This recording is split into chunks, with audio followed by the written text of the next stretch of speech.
ওয়ালাইকুম আসসালাম। আচ্ছা, আমরা শুরু করছি।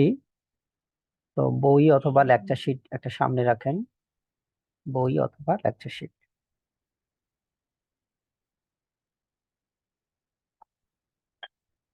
প্রথম যে লেখককে পড়াবো সেই লেখকের চ্যাপ্টারটা বের করেন বই অথবা লেকচার শিট থেকে। বের করা শেষ হলে আমাকে বলেন, দেন আমি শুরু করব। আমরা আজকে প্রায় সকল লেখকই হবে আমেরিকান লেখক। উম, সবাই আমেরিকান রাইটার্স। আর দুটি পার্টে ক্লাস হবে, প্রথম অংশে আমেরিকান লেখক, ক্লাসটি শেষ। মাত্র শুরু হয়েছে। জি জি। আর সময়ে যদি আমরা পাই তাহলে লিটারি টার্মস নিয়ে কথা বলবো। আচ্ছা আচ্ছা। শুরুতে আমেরিকান রাইটার্স নিয়ে কথা বলবো। বই বা শিট আপনাদের কাছে আছে কিনা আমাকে জানান, বই শিট আপনাদের কাছে আছে কিনা। জি স্যার, আছে, শীট আছে। ঠিক আছে, একটা থাকলেই হবে। হ্যাঁ, ওরাকুলের লেকচার শিট অথবা আমার বই। একটু একটু করে শুরু করি। আর্নেস্ট হেমিংওয়ে কোন দেশের লেখক, এটা পরীক্ষায় আসে। তো আর্নেস্ট হেমিংওয়ে হচ্ছে আমেরিকান রাইটার্স। ঠিক আছে, এটা খেয়াল রাখতে হবে। Ernest Hemingway American writers. Primary নিয়োগ পরীক্ষাও এসেছে, বিভিন্ন পরীক্ষায় আসে। 1954-এ নোবেল পুরস্কার তিনি পান। আর্নেস্ট হেমিংওয়ের বিখ্যাত সাহিত্যকর্মের নাম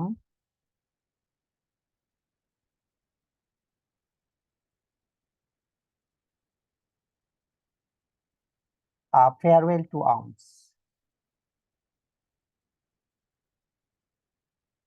আর্নেস্ট হেমিংওয়ের লেখা প্রথম উপন্যাস the sun also rises. 37 BCS পরীক্ষায় আসা প্রশ্ন। তো আমরা হেমিংওয়েকে যেভাবে পড়ছি, শুরু করছি। হেমিংওয়ে হচ্ছে একজন আমেরিকান লেখক, আমেরিকান নোবেলিস্ট। 1954-এ তিনি নোবেল পুরস্কার লাভ করেন। ওনার প্রথম উপন্যাসের নাম হলো দ্য সান অলসো রাইজেস। ওনার খুবই বিখ্যাত উপন্যাস হলো আ ফেয়ারওয়েল টু আর্মস। এই চারটি প্রশ্ন পড়লে চলে। এই চারটা প্রশ্ন বুঝতে পেরেছেন কিনা দেখেন। তিনি কোন দেশের, কখন নোবেল পেয়েছেন, প্রথম উপন্যাস কি, বিখ্যাত উপন্যাস কি।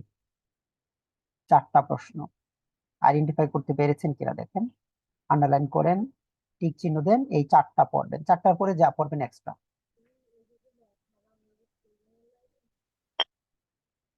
চলেন। হেমিংওয়ে 1953-তে পুলিৎজার পুরস্কার পান। খুবই বিখ্যাত একটা সাহিত্যকর্ম, the old man and the sea. পরের বছর তিনি নোবেল পুরস্কার লাভ করেন 1954।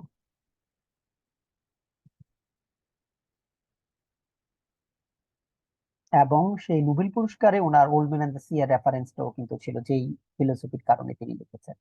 তাহলে এই পাঁচটি প্রশ্ন মোটামুটি পড়লে সেফ জমে যাবে।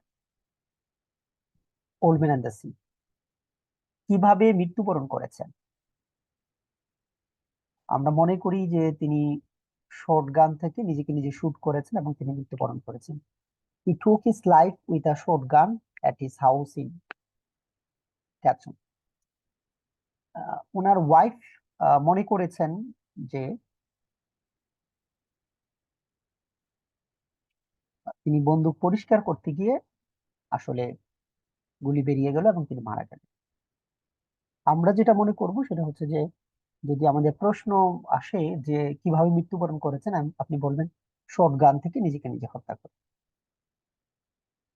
Old man in the sea, the sun also rises, a farewell to arms, for whom the bell tolls. প্রথমে সান অলসো রাইজেস নিয়ে একটি দুটি কথা বলি। যুদ্ধের পরবর্তী সময়ে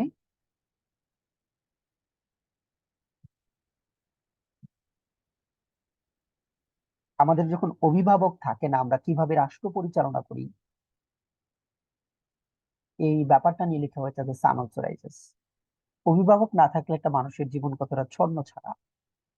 আজকে এই শহরে বা বিশ্ববিদ্যালয়গুলোতে যারা আরাম করে পড়ছে, টেনশন ছাড়া পড়ছে, তাদের অভিভাবক আছে, তাদেরকে বলে দেয় এটা করো সেটা করো, এই বই পড়ো সেই বই পড়ো। যাদের কেউ নাই, তারা হয়তো তাদের থেকে অনেক সময় ভালো করেন, কিন্তু অনেক সংগ্রামের পরে জীবনের অনেক কিছুই আপনাকে ত্যাগ করতে হয়। সো যার বাবার 50 লক্ষ টাকা বাজেট থাকে, তার সন্তানটা একটা মেডিকেলে অথবা প্রাইভেট বিশ্ববিদ্যালয়ে পড়বে, তাহলে সে মোটামুটি পড়াশোনা করলেই চলবে, বাকি ব্যাপারগুলোকে সে গুরুত্ব দিচ্ছে। অথবা এই অর্থ খরচ করে সে দেশের বাইরেও কিন্তু যেতে পারে। তো তার হিসেবটা তো অন্যদের হিসেবের সাথে মিলবে না, ঠিক আছে? তো সানলসু রাইজেস হচ্ছে সেটা। আজকে আমাদের কথাই বলুন, আমরা একটা স্বাধীন রাষ্ট্রে বসবাস করি, কিন্তু অবস্থাটা কিরকম? সারা পৃথিবীতে যতগুলো রাষ্ট্র রয়েছে তার মধ্যে সবচেয়ে বেশি সমস্যা যেসব কান্ট্রিটা, আমরা আমরা হচ্ছে একটা। এবং আমরা মানুষগুলো মোটামুটি সেই লেভেলের খারাপ।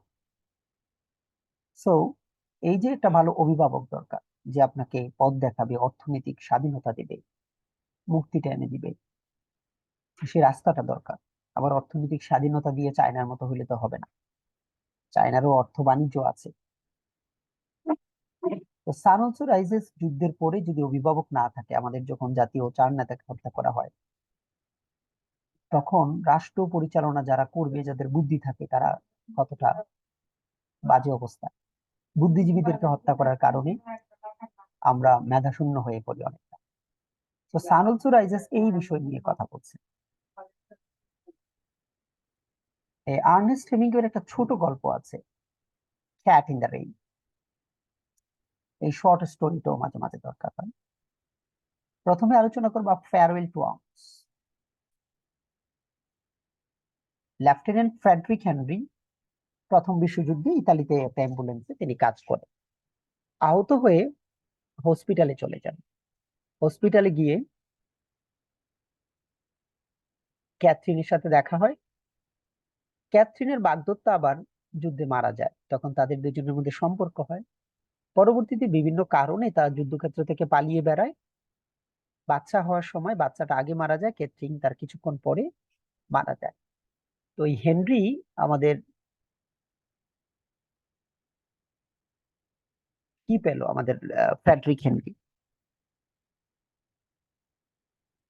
তার ভালোবাসা, চাকরি, সন্তান সব হারিয়েছে। এই জন্য এটা নাম হলো ফেয়ারওয়েল টু আর্মস। যুদ্ধের ভয়ানক পরিস্থিতিটা কি সেটা ব্যাখ্যা করা হয়েছে। এবং মোটামুটি ধরতে পারেন ওনার একটা শ্রেষ্ঠ সাহিত্যকর্ম farewell to arms. Farewell to arms is a novel by American writer Ernest Hemingway set during the Italian campaign of World War I, first published in 1929. It is a first-person account of an American Frederick Henry serving as a lieutenant. তা আমরা দেখতে পাই যে প্রথম বিশ্বযুদ্ধের আলোকে মূলত লেখা। Farewell to arms, first the baby dies, তারপরে আমরা দেখি যে ক্যাথরিন ডাইস অ্যাজ ওয়েল, এভাবে শেষ হয়। উনার আরেকটা বিখ্যাত সাহিত্যকর্ম, যার জন্য তিনি পুলিৎজার পুরস্কার পেয়েছেন, নোবেল পেয়েছেন, ওল্ড ম্যান দ্য সি। একটা গুরুত্বপূর্ণ চরিত্র হচ্ছে Santiago, Manolin, the Marlin, the sharks. সান্তিয়াগোর বয়স অনেক, তার সাথে কাজ করে ম্যানোলিন।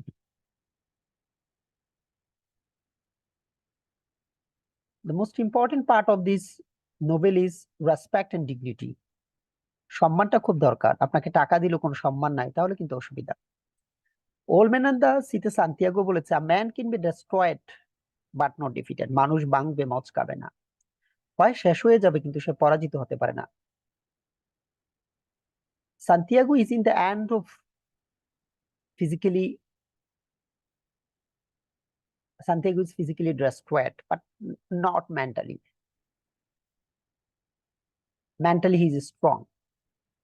ওনার কথা হচ্ছে, সময়ের সাথে সাথে হয়তো আমরা ফিজিক্যালি দুর্বল হতে পারি, কিন্তু মেন্টালি দুর্বল হলে হবে না। এই জন্য এই কথাটা খুবই common, a man can be destroyed but not defeated. It started with 84 days of catching fish. 84 দিন পর্যন্ত মাছ তিনি ধরার চেষ্টা করছেন, পারছেন না। তখন সবাই ভাবলো যে উনার দ্বারা কিচ্ছু হবে না। দেন তিনি নিজেই যাত্রা শুরু করলেন এবং অবশেষে ফাইনালি তিনি মাছ ধরে নিলেন। কিন্তু হাঙ্গর আক্রমণ করে মাছটা খেয়ে ফেললো, রক্তাক্ত অবস্থায় তিনি ফিরে আসলেন। তিনি প্রমাণ করে দিলেন I may be destroyed physically but not mentally. শারীরিকভাবে দুর্বল হতে পারে কিন্তু আমার মানসিকতা কিন্তু আছে। Destruction means to completely ruin or spoil. Santiago experienced this destruction. So আপনি মানসিকভাবে খুব স্ট্রং থাকতে হবে যে I need to do something better, একটা ভালো কিছু করতে হবে, এর জন্য অনেক পড়াশোনা করতে হবে, প্ল্যান করে কাজ করতে হবে। ফরহম দ্য ব্যালটোস, এই ফরহম দ্য ব্যালটোস এ একটা গেরিলা যুদ্ধের কাহিনী নিয়ে লেখা, স্পেনিশ সিভিল ওয়ার। আমি শুধু এইটুকু বলবো that you should not engage in thoughts wondering about other people's suffering or death because one day it will happen to you. অন্য মানুষের দুঃখ দেখে আপনি এত আনন্দিত হওয়ার কিচ্ছু নাই, একদিন এটা আপনার সাথেই হবে। ফর এক্সাম্পল, অসংখ্য মানুষ রেস্টুরেন্ট দিয়েছে, তারা যেখানে রেস্টুরেন্ট দেওয়ার কথা না, ঘুষের টাকা দিয়েছে, দিয়ে তারা রেস্টুরেন্ট গুলো চালিয়েছে। বেলুরু ট্রাজেডিটা যে হয়েছে, এর মধ্যে অসংখ্য মানুষ আছে যারা মৃত্যুবরণ করেছে, তারা কিন্তু দায়ী না। কিন্তু এজ এ বাঙালি আমরা প্রতিদিন অসংখ্য অন্যায়কে সাপোর্ট করছি, প্রতিবাদ করছি না। তাই আমার সাথেও অন্যায়টা হবে। এই দেশে থাকবেন অন্যায় হবেন, এটা হতেই পারে না, কারণ আমরা প্রতিদিন অসংখ্য অন্যায়কে সাপোর্ট দিচ্ছি। তো যার জন্য আগে পরে আমার সাথে হবে।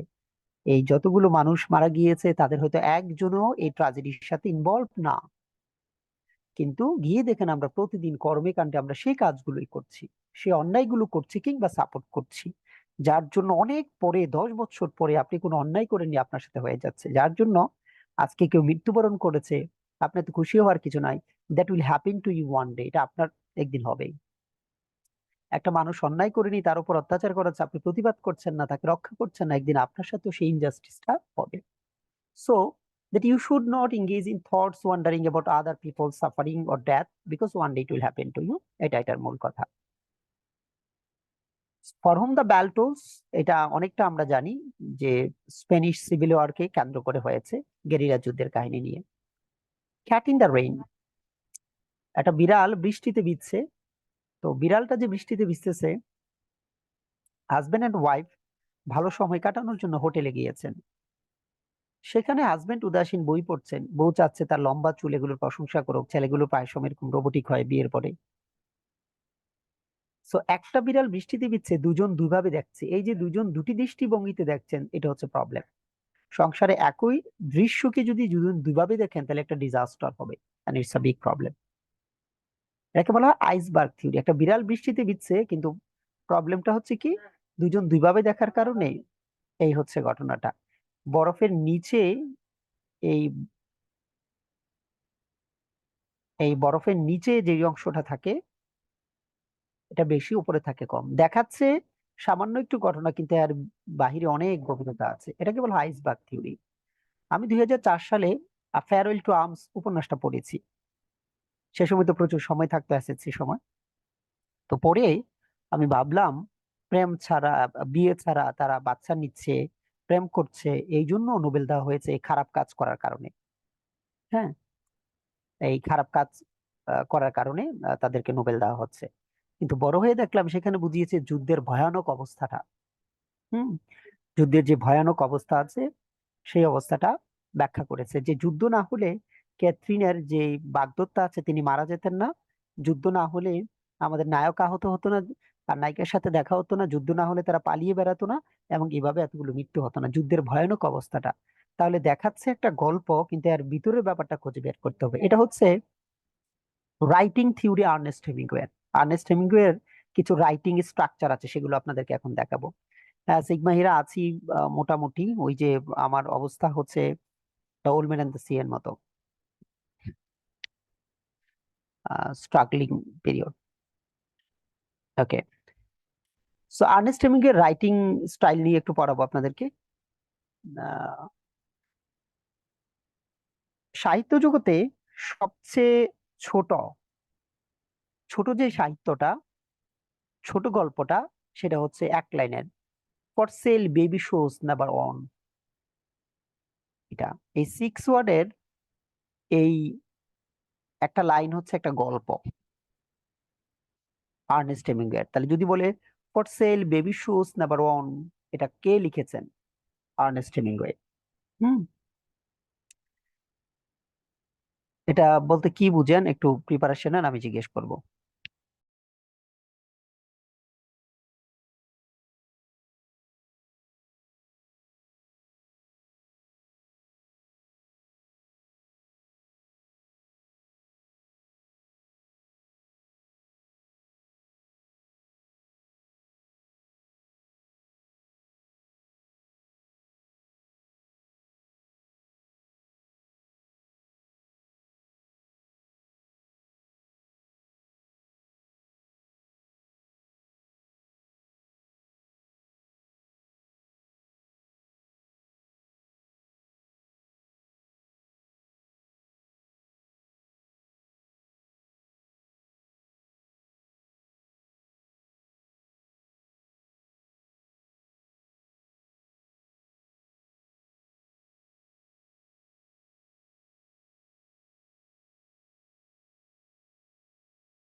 বলেন এটা বলতে কি বুঝেন? For sale baby shoes number 1, বুঝেন কিছু?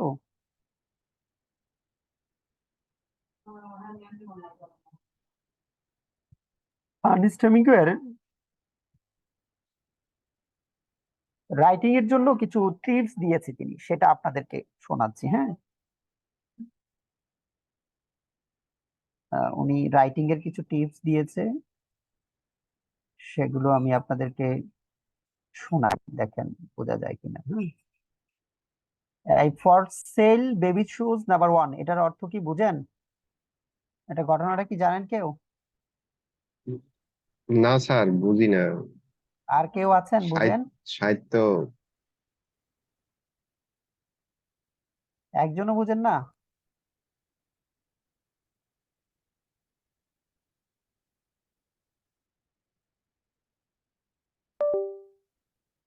কেউ বুঝেন না? সাহিত্য আচ্ছা, মাথায় আপনি ঢুকে নেই। কিছু রাইটিং অ্যাডভাইস দেখেন। এখন প্রতিটি 150 গ্রাম ক্লোজ আপের সাথে বুঝে নিন একটি কফি মাগ।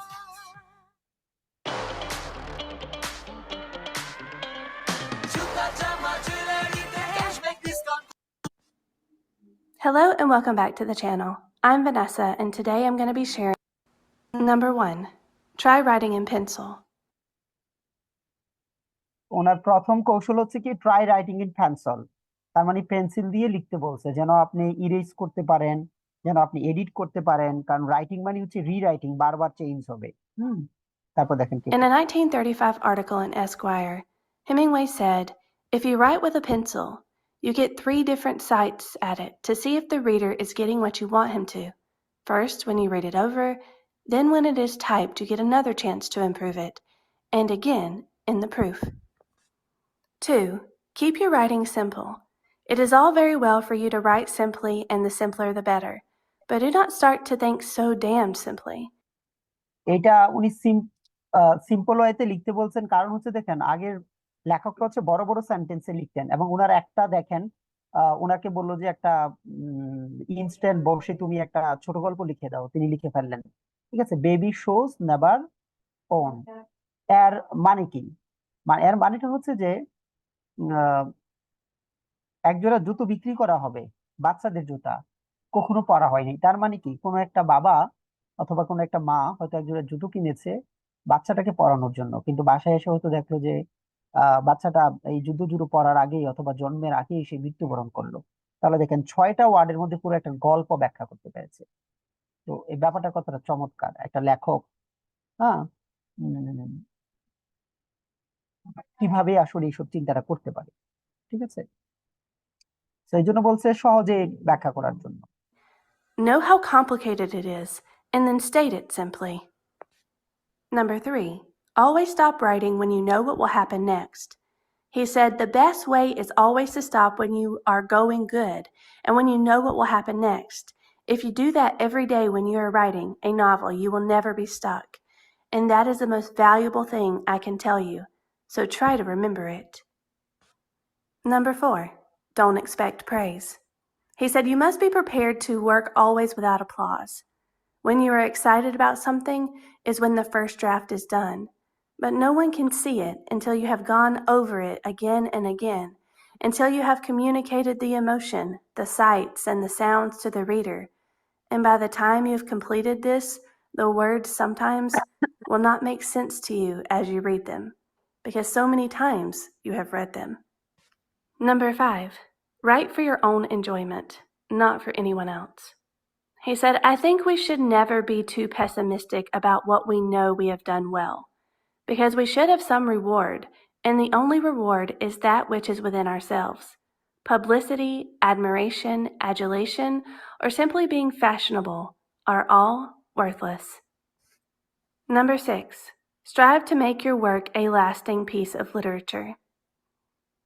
He Okay. said, and if your writing is good enough, it will last as long as এটা হচ্ছে আর্নেস্ট হেমিংওয়ের লেখার কিছু টিপস। তো হেমিংওয়ে নিয়ে আমরা যতটুকু পড়েছি এটুকু হবেই, এটুকু পড়লেই হবে। লাস্টে পড়েছিলাম for sale, baby shows, never one. ইংরেজি সাহিত্যের জন্য বা সাহিত্য জগতে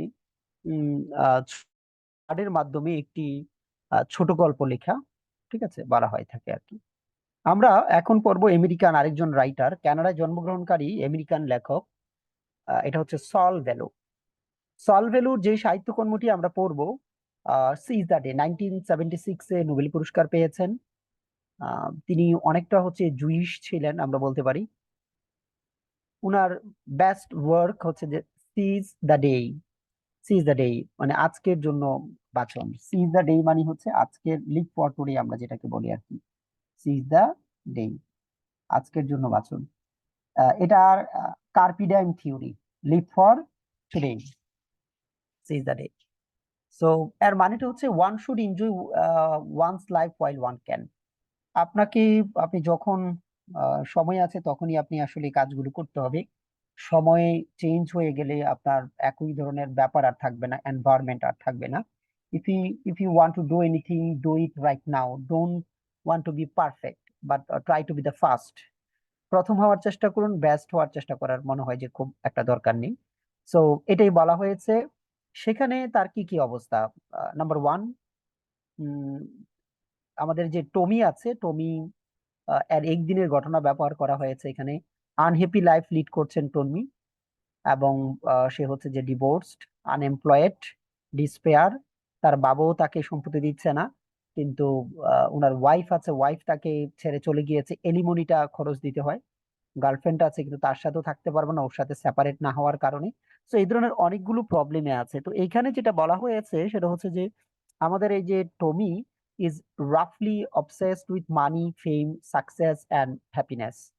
উনি হচ্ছে যে এই যে খ্যাতি চাচ্ছেন, হ্যাঁ, সফলতা চাচ্ছেন, অর্থ চাচ্ছেন, যার জন্য he could not take any decision properly, ঠিকভাবে কোনো সিদ্ধান্ত তিনি নিতে পারছেন না।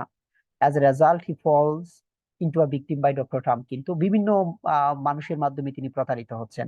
সো পড়ার কৌশলটা কি? সল ভ্যালু সিজ দ্য ডে, একজন জুইশ, অনেকটা জুইশের কিছু ক্যারেক্টারিস্টিক জানেন, দে আর ভেরি সেলফ সেন্টার্ড। জুইশটা দেখবেন আপনি যখন আপনাকে যখন ফোন করবে তারা চিন্তা করবে আমার স্বার্থ বা আমার দরকার আছে কিনা। অল্প কয়েকজন জুইশ সারা পৃথিবীকে কিভাবে ডমিনেট করছে, তারা ডেফিনেটলি পরিশ্রমী, আমার থেকে আপনার থেকে ক্রিয়েটিভ, কুসংস্কার আচ্ছন্ন নয়। আপনি আর আমি অন্য কি করছে না করছে সেটা নিয়ে ভাবি, নিজে কর্মের মাধ্যমে পরিবেশ পরিস্থিতিকে পরিবর্তন করব সেটা আমরা মনে হয় খুব কম করি, এবং অন্যের সমালোচনাটা বেশি করি, বরং তারা বেশি ওয়ার্ক করে, বিজ্ঞান থেকে শুরু করে। আজকে রোহিঙ্গারা যদি সুন্দর হতো, রোহিঙ্গারা যদি গবেষক হতো, বিশ্বের বিভিন্ন কান্ট্রি তাদেরকে নিয়ে যাইতো। সো এটা খুব important. So fighting for freedom is not actually important to me. আমার কাছে মনে হয় স্বাধীনতার জন্য সংগ্রাম করে স্বাধীন হলেই সব হয়ে যাচ্ছে তা না, স্বাধীনতা অবশ্যই দরকার। স্বাধীনতা পাওয়ার পরে কর্মদক্ষতা, যোগ্যতা, নিজেকে প্রমাণ করার যে রাস্তাগুলো আছে সেগুলো খুঁজে বের করতে হবে। আপনারা তো স্বাধীন, আমরা তো স্বাধীন, আমরা কি পারছি যে আমরা অনেক কিছু করে ফেলতে? না, তার মানে আমাদের এই স্বাধীনতা প্রপারলি আমরা ইউজ করতে পারছি না।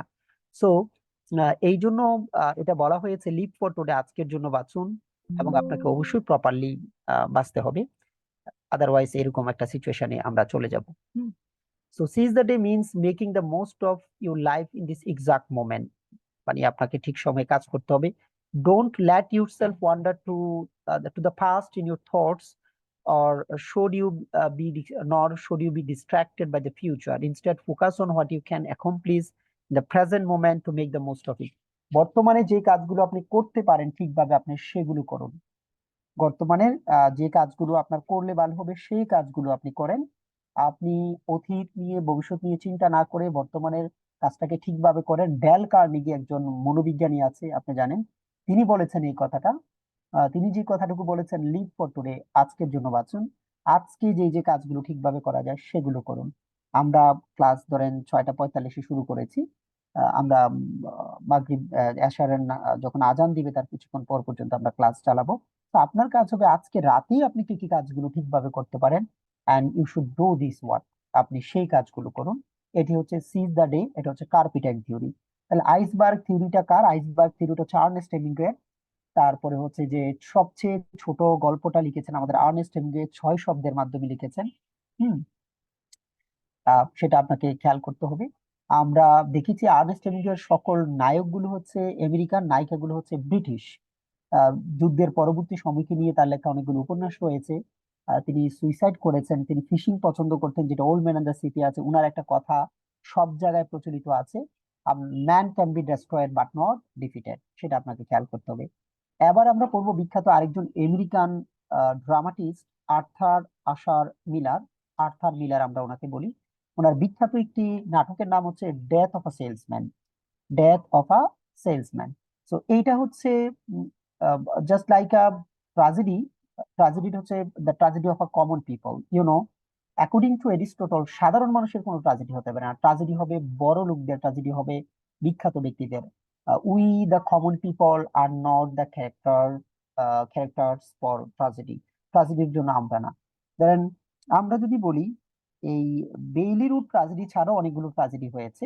যেমন ধরেন আপনারা রানা প্লাজার ট্রাজেডির কথা ধরেন, অথবা নারায়ণগঞ্জের কথা ধরেন, আরো অনেক ট্রাজেডি হয়েছে, কিন্তু বেইলি রুটের ট্রাজেডি বাংলাদেশের ইতিহাসে অনেক বেশি আলোচিত হবে। যেমনটা আমরা হোলি আর্টিজানে যে হামলাটা হয়েছিল সেই আলোচনাটার মতো হবে, কারণ এখানে বিখ্যাত ব্যক্তিরা মৃত্যুবরণ করেছে। সো এই ট্রাজেডিটা, গার্মেন্ট ফ্যাক্টরির যে লাশ তাদের দাম থেকে তাদের দাম বেশি থাকবে। সেখানে পুলিশ অফিসারের মেয়ে আছেন, বুয়েটের শিক্ষার্থী আছেন, বিকারুন্নাসের শিক্ষিকা আছেন, শিক্ষার্থী আছেন, এবং কাস্টম অফিসার আছেন, কাস্টম বা সামহাও এরকম বিখ্যাত বিখ্যাত ব্যক্তিরা আছেন। So my point is, tragedy হবে বিখ্যাত ব্যক্তির মৃত্যুতে, গরিব মারা যাবে। এই বেরিরুট ট্রাজেডির কথাই যদি বলি, আমরা দেখবো যে সেলসম্যান অনেকে মারা গিয়েছেন, তাকে নিয়ে একটা কলাম লেখার জন্য কেউ না বড়জোর কোনো একটা জায়গায় 2 লাইন লেখা হবে যে প্রথম কর্মদিনেই তার মৃত্যু। এলাকা থেকে এসেছে রমজানে, আপনারা জানেন এই রেস্টুরেন্ট গুলো ইফতারের পর থেকে শুরু করে মোটামুটি একটা অন্যরকম একটা আয়োজন চলে সেখানে। তো তারা ভেবেছে রমজানে একটু কাজ করলে বোনাস পাবে, ভালো থাকবে। সে একটা ছেলে স্বপ্ন নিয়ে আসছে অনেক দূর থেকে কাজ করার জন্য, এবং প্রথম দিনেই তার মৃত্যু। ইয়াং এনার্জেটিক, এই তার জীবনকে ট্রাজেডি করার মতো লেখা লেখা হয়নি। আপনারা দেখেছেন শেক্সপিয়ারের সাহিত্যকর্মের ঘটনা। শেক্সপিয়ারের সাহিত্যকর্মের প্রত্যেকটা ট্রাজেডি হয়েছে বড়লোকদেরকে কেন্দ্র করে, high ranking person, prince princess. Common people ignore ছিল। এরিস্টটলের নিয়ম অনুসারে ট্রাজেডি হবে একটা গুরুত্বপূর্ণ চরিত্রের মৃত্যু, সাধারণ পিপল না। কিন্তু আর্থার মিলার যে ট্রাজেডি দেখিয়েছে, তিনি দেখিয়েছেন ডেথ অফ আ সেলসম্যান, এবং এটাকে তিনি ট্রাজেডি দেখিয়ে ট্রাজেডির যে নিয়ম কানুন আছে সেটাকে তিনি ভেঙে চুরমার করে দিয়েছেন। উইলি লোমেন হচ্ছে যে আ সেলসম্যান, ওনার 2টি সন্তান আছে। উনি যেটুকু ভেবেছেন, উনি ভেবেছেন যে ওনার আহ, সন্তানরা ওনার নামের কারণে ভালো করবে। তিনি একজন বিখ্যাত সেলসম্যান, অনেক মানুষের সাথে তার পরিচয়, কিন্তু বিপদে বললে বোঝা যায় আপন কেউ নাই। আপনার আপন শুধু আপনি, আপনার দক্ষতা, আপনার সততা, আপনার আদর্শ। সততা অনেক বড় একটা অর্জন, মানুষের উপকার করা অনেক বড় একটা অর্জন। এগুলো হয়তো আপনারা জানেন না। আপনি সৎ কাজ করুন, ভালো কাজ করুন, মানুষের উপকার করুন, নিঃস্বার্থভাবে কাজ করুন। এগুলো অনেক বড় ইনভেস্টমেন্ট, সেটা হয়তো আপনি জানেন না। আরো পরে বুঝবেন, আরো কর্মজীবনে আসুন, আরো বড় হন। আর যারা এক্সপিরিয়েন্সড তারা বুঝতে পারবেন। One of the best investments is honesty, সততা। টাইম টু টাইম কাজ করুন, সৎ থাকুন, ভদ্র থাকুন, এটা বড় একটা ইনভেস্টমেন্ট, কিন্তু গরিবদের জন্য সেটা কঠিন থাকা। সেলসম্যান যেটা হলো, উনার পরিচয়ে উনি কিছুই করতে পারছেন না, উনার ছেলেরাও বড় কিছু করতে পারছে না। লাস্টে চিন্তা করলেন উনি যদি মৃত্যুবরণ করে ওনার ইন্স্যুরেন্সের টাকাটা দিয়ে ফ্যামিলি ঋণমুক্ত হয়ে একটা ভালো অবস্থায় চলে যাবে, এবং এই বাবা, এই চরিত্র, তিনি তার জীবন দিয়ে দিলেন। এই ট্র্যাজেডিটাকে যদি আমি কম্পেয়ার করি আমাদের দেশের বিখ্যাত বিখ্যাত আহ ব্যক্তিরা যারা গ্রাম থেকে এসেছেন, তাদের ট্র্যাজেডি দেখবেন, তাদেরকে আজকে এই অবস্থায় নিয়ে আসার পেছনে ভাই কিংবা বাবা জীবনটা উৎসর্গ করেছে, সেটা একটা বিখ্যাত কি ট্র্যাজেডি। আপনি দেখবেন যে অনেকেই ছোটবেলা থেকে বিদেশে গিয়ে অর্থ দিয়ে সাহায্য করেছে ফ্যামিলিকে, এবং এটা কন্টিনিউ করে যাচ্ছে। এই যে কমন পিপলের ট্র্যাজেডি, সেটাই দেখিয়েছেন ডেথ অফ সেলসম্যান। মনে না থাকলে কিলার মিলার, আর্থার মিলার দিয়ে পড়বেন। আমরা যদি একটু দেখি যে দ্য প্লে ইজ ড্রিমস বলতে পারি আমরা, arguments, 24 hours of Willy Loman's life, 24 ঘন্টার ঘটনা নিয়ে এখানে ব্যাখ্যা করা।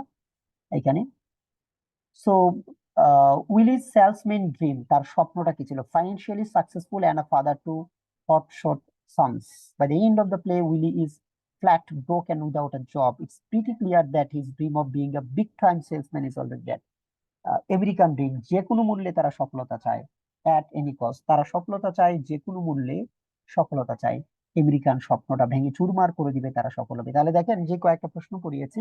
আর্নেস্ট হেমিংওয়ে বিখ্যাত লেখক, তিনি কখন মৃত্যুবরণ করেছেন সেটা আপনারা খেয়াল করবেন। আর্নেস্ট হেমিংওয়ে, মৃত্যুবরণটা যদিও আমাদের আসে না আর্নেস্ট হেমিংওয়ে। এখানে যে ব্যাপারটা আপনারা দেখবেন সেটা হচ্ছে যে ওনার নায়কগুলো ছিল আমেরিকান। হুম ওনার নায়কগুলো ছিল আমেরিকান, নায়িকাগুলো ছিল ব্রিটিশ। 1954-এ নোবেল পুরস্কার পান। দ্য সান অলসো রাইজেস প্রথম 37 বিসিএস এ আসা। ফেয়ারওয়েল টু আর্মস ওনার বিখ্যাত উপন্যাস। আমরা ওনার সবচেয়ে 6 লাইনে 6 ওয়ার্ডের ছোট গল্পটা আমরা দেখেছি, এক লাইনে একটা গল্প লিখা। ক্যাট ইন দ্য রেইন আছে। তারপরে আমরা পড়লাম সল বেলুসিস দ্যাট কার্পিডেম থিওরি পড়লাম। আমরা পড়লাম হচ্ছে যে আর্থার মিলার, কমন পিপলের একটা ট্র্যাজেডি হতে পারে কিলার মিলার দিয়ে। এখন আমেরিকার মোটামুটি বিখ্যাত ছোট গল্পকার ও হেনরি উইলিয়ামস পটার, ওনার দুইটা ছোট গল্প আমরা পড়বো। O Henry is a famous American short story writer. O Henry was his pen name. His real name was William Sidney Porter. Real name was William Sidney Porter, আর উনি হচ্ছেন যে ও Henry নামে পরিচিত। দ্য গিফট অফ দ্য ম্যাজাই, আবার Maggi noodles পড়বেন না, হ্যাঁ। একবার পদ্মা নদীতে 5টা মেয়ে ঘুরতে গিয়েছে, ফেসবুকে স্ট্যাটাস দিলে আমরা পদ্মা নদীর মাঝি, মাঝি বানান লিখছে এইভাবে আমি জিয়াই, তাহলে অবস্থাটা কি চিন্তা করেন। দ্য গিফট অফ দ্য ম্যাজাই এবং লাস্ট লিফ, এই দুটি হচ্ছে ওনার খুবই বিখ্যাত ছোট গল্প। দ্য গিফট অফ দ্য ম্যাজাই এবং লাস্ট লিফ। আপনারা মনে রাখতে পারেন হেনরি লাস্ট গিফটটা সিডনি থেকে নিয়ে এলো। আপনারা হ্যারি পটার থেকে মনে রাখতে পারেন, হ্যারি পটার ম্যাজিক দেখায়, তাহলে গিফট অফ দ্য ম্যাজাই ও হেনরির লেখা। হ্যাঁ, আর লাস্ট লিভ, এই দুটি ছোট গল্প নিয়ে আমরা কথা বলবো। প্রথমে দ্য গিফট অফ দ্য ম্যাজাই নিয়ে কথা বলবো। ম্যাজাই মানে হচ্ছে পণ্ডিত ব্যক্তি, স্কলার।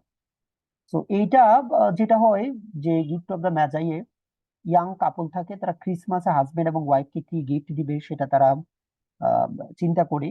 যে একটা সময় পরে আমরা দেখতে পাই যে বউ তার চুল বিক্রি করে স্বামীর ঘড়ির জন্য চেইন কিনে, স্বামী ঘড়ি বিক্রি করে বউর জন্য চিরুনি কিনে। গিফট আছে, গিফটের কোনো ভ্যালিউ নাই। তার মানে মধ্যবিত্ত ফ্যামিলি গুলো মাঝে মাঝে সর্বস্ব দিয়ে তারা গুরুত্বপূর্ণ গিফট দেয়, যার মধ্যে ভালোবাসার কোনো কমতি থাকে না। তো কিন্তু এই ব্যাপারটা বুঝতে হবে, তারা কিছুটা বোকামিও এখানে করেছে। জি ম্যান্ডেলার যে কাহিনীটা আছে সেটা আপনারা পড়েছেন। তো আমি গিফট অফ দ্য ম্যাজাই আপনাদেরকে আহ, একটু দেখাবো, শর্ট স্টোরির মতো ভিডিও একটা ক্লিপ দেখাবো। লাস্ট ক্লিপ নিয়ে কথা বলি। একই পেইন্টার একজন আছেন, এখানে বুঝিয়েছেন যতক্ষণ শ্বাস ততক্ষণ আশ। মানুষ তার আশার সমান বড়। আপনি যদি বেঁচে থাকার চেষ্টা করেন, আপনি বেঁচে থাকবেন। আপনাকে সেই সংগ্রামটা করতে হবে, আপনাকে চেষ্টাটা করতে হবে। এই লাস্ট ক্লিপে যেটা হয়, একটা মেয়ে মারা যাবে, মোটামুটি তার ডাক্তার বলেছে তোমার মৃত্যু কাছে, যে কোনো সময় মরতে পারবা। সে ইচ্ছা করলো যে গাছের পাতাটা পড়ে গেলে, একটা গাছ আছে, গাছের পাতা, একটা পাতা আছে, আর ওইটা পড়ে গেলে আমি মরে যাবো, শেষ। কিন্তু আরেকজন শিল্পী সারা রাত জেগে কি করলো, তার এমন ভাবে ছবি আঁকলো, গাছের পাতাটা আর পড়ছে না, গাছের পাতা পড়ে গেল রাতের বেলা, কিন্তু মেয়েটা দেখলো যে গাছের পাতা পড়েনি। তখন তার মনে হলো যে গাছের পাতা যেহেতু পড়েনি, তাহলে আমি আজকে আর মরছি না। এইভাবে সে কিছুদিন পরে বেঁচে গেল। কিন্তু যিনি ছবিটা আঁকলেন তিনি নিউমোনিয়া আক্রান্ত হয়ে মারা গেলেন। আপনি চাচ্ছেন কিনা বাঁচতে, এটার উপর ডিপেন্ড করবে। আর কারো স্যাক্রিফাইস লাগবে, স্যাক্রিফাইস ছাড়া বড় কিছু হয় না। কেউ না কেউ হারলেই আরেকজন উইন করবে। কেউ যদি হারতে না চায় তাহলে কেউ উইন করতে পারবে না। কেউ যদি আপনার বাসার কাজ না করে আপনি কিন্তু একটু কমফোর্ট ফিল করবেন না। আবার আপনি যদি অনেক পরিশ্রম করে অর্থ আয় না করেন, আরো বড় বড় কাজ না করেন, তাহলে আপনিও এরকম সাহায্যগুলো কিন্তু পাবেন না। সো এই ধরনের ব্যাপারগুলো আছে, একজনের হ্যাপিনেস এর সাথে আরেকজনের স্যাক্রিফাইস কিন্তু জড়িত আছে। আমি দেখি ছোট গল্প আকারে আপনাদেরকে দেখাইতে পারি কিনা। O Henry, the gift of the Magi, the last leaf. প্রথমে লাস্ট লিফটা আপনারা শোনেন। আপনারা কি আমাকে শুনতে পাচ্ছেন? জি স্যার। আচ্ছা।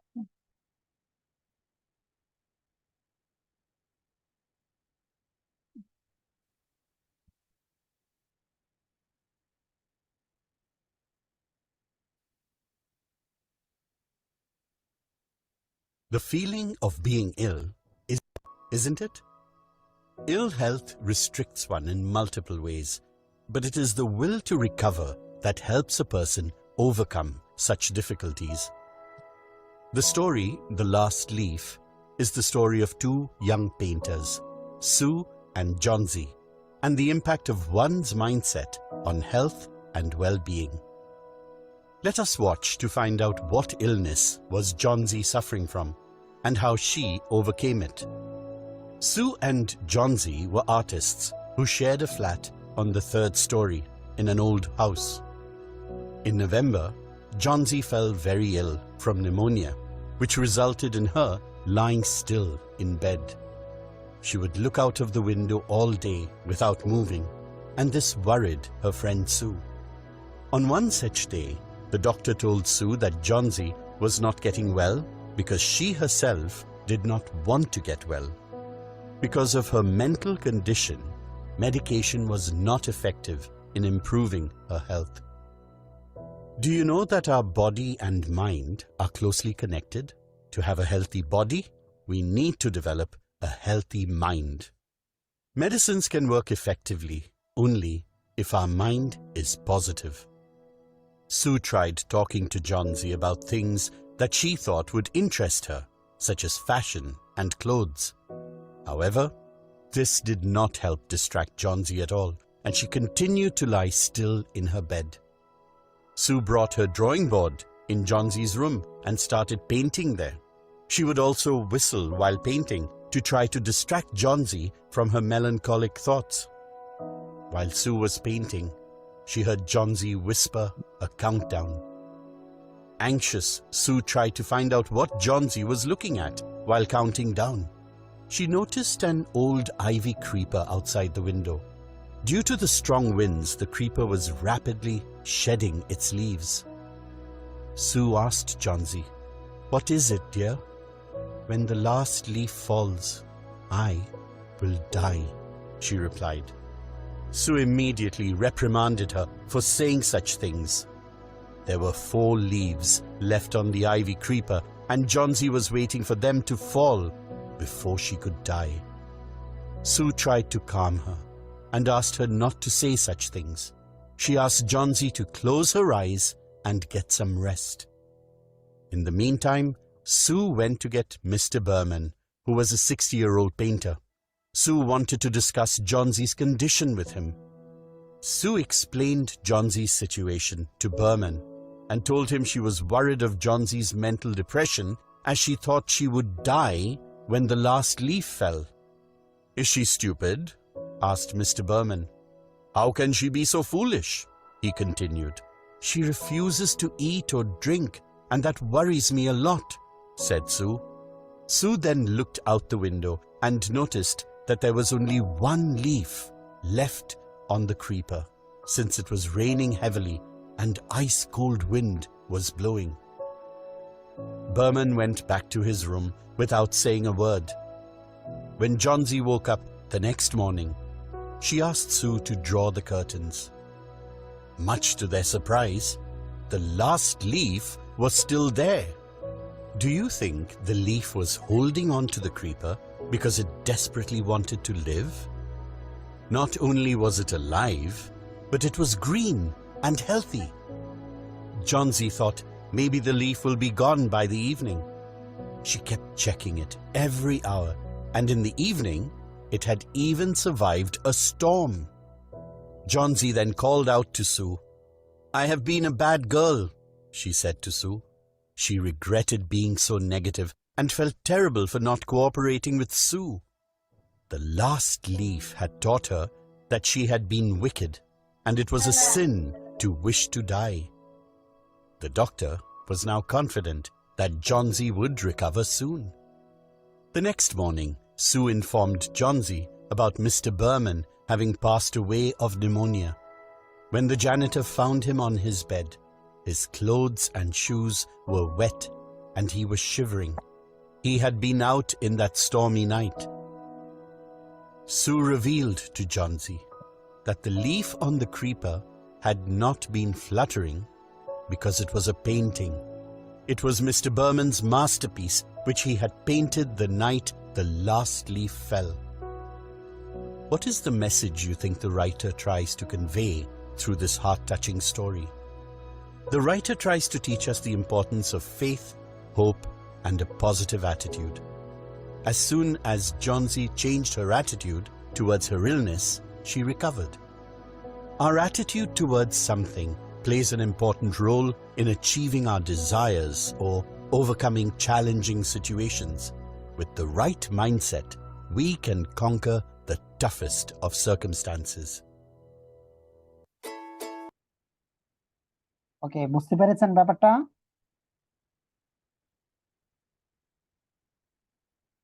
শুনতে পাচ্ছেন আমাকে? জি স্যার। কি বুঝছেন বলেন?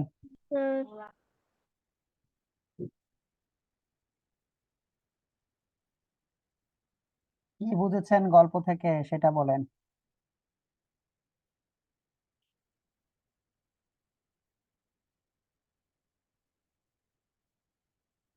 গিফট অফ দ্য ম্যাজের এভাবেই আপন হয়ে উঠুক সবাই ইসপির আপন করা স্বাদে। ইসপি আপন করা এখানে স্বাদ। হচ্ছে যে আপনি নিজেই চেষ্টা করতে হবে আর কি। হ্যাঁ, গিফট অফ দ্য ম্যাজের এটা টেনে টেনে দেখাবো, এটা বড় She'd তো been saving every possible penny for months. শুরু কয়েকটা Pennies slowly saved into dollars by haggling with the phone company, the gas company, the mortgage company, who always charged a late fee without even looking, তার আগে দেখেন ওর dollar, কত dollar আছে। with which to buy Jim a gift. 70 cents. The mortgage company, who always Taking the sign down. I thought I did. এটা হচ্ছে ডেলা। to their name they had an antique desk that collected bills, and a letterbox that only collected bills, and an ornate door plate engraved with their shared name, Dillingham. Oh, it's so good Hey, I was thinking about it. Do you still have that watch that we used to pick on you about? Do you still have? You gotta let me see it. You gotta let me see it. Oh wow. ওনার কাছে ঘড়ি আছে কিন্তু ঘড়ির chain নাই। হ্যাঁ, এটা পকেটে রাখে তিনি। Wow. That's fantastic. You know what? I bought a pocket watch the other day too. I bought one. Yeah, it's a cell phone. Have you ever heard of it?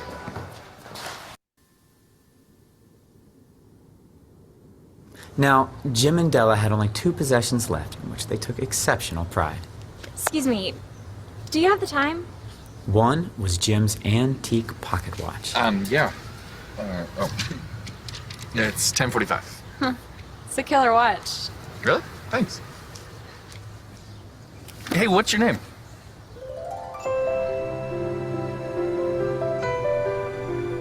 Everything Jim loved was in that watch. Della Patrice Jackson. The other was Della's hair. You're gonna be late.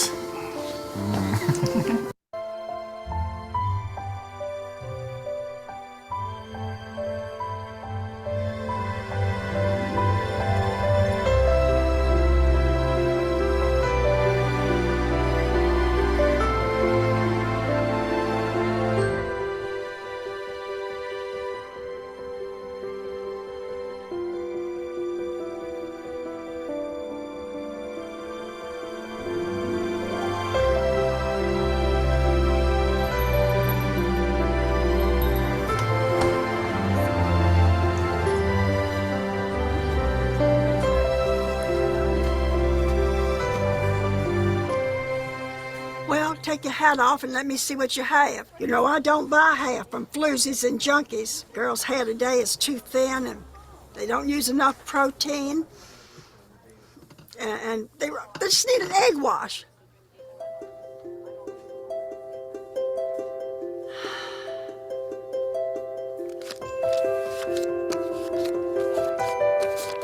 Now, honey, I want you to take my card. In about 6 months or so, you can come. Floozy. As much as Jim loved his watch, he often looked at it on the sly because he used something like a shoestring as a strap. So, Della bought him a handsome platinum chain to replace the worn-out old thing. It was elegant and strong. It quietly stated its value based on substance alone, just as Jim himself did.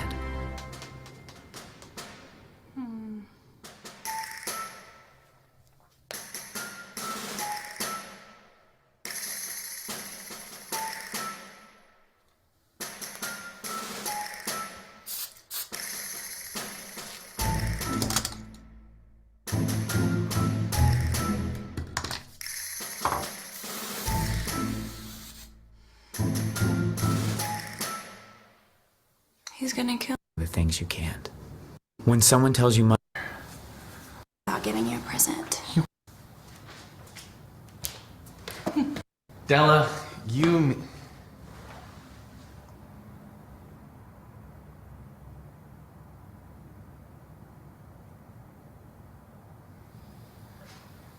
Jim, don't look at me that way.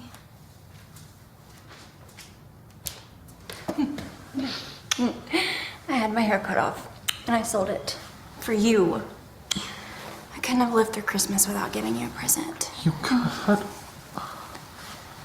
off your hair. And sold it for money. Your hair is gone. For Christmas. Good God, you cut your hair. And sold it for money.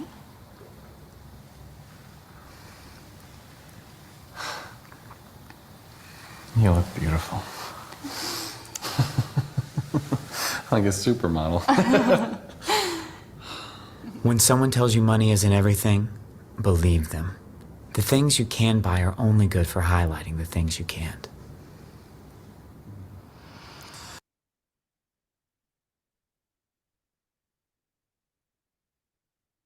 See why I got so befuddled.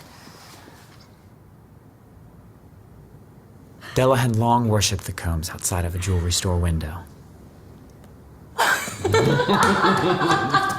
For they were the perfect shade to complement her perfect, and now perfectly absent hair.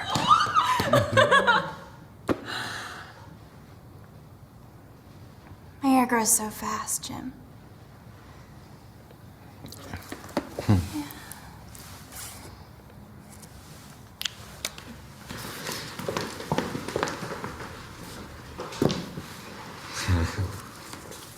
I had to search all over town to find it. The Magi, as you know, were wise men who brought gifts to a humble baby to celebrate the hope of a new and better world. Give me your watch. I want to see how it looks on you.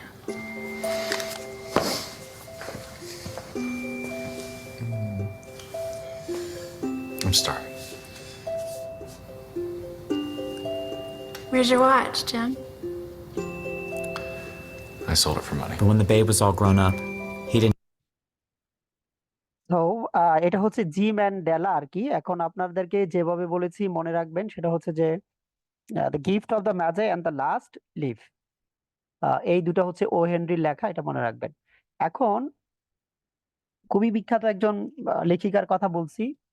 উনি হচ্ছেন Toni Morrison. American কৃষ্ণাঙ্গ পিপলদের অধিকার আদায়ের জন্য যিনি আন্দোলন করেছেন, সংগ্রাম করেছেন।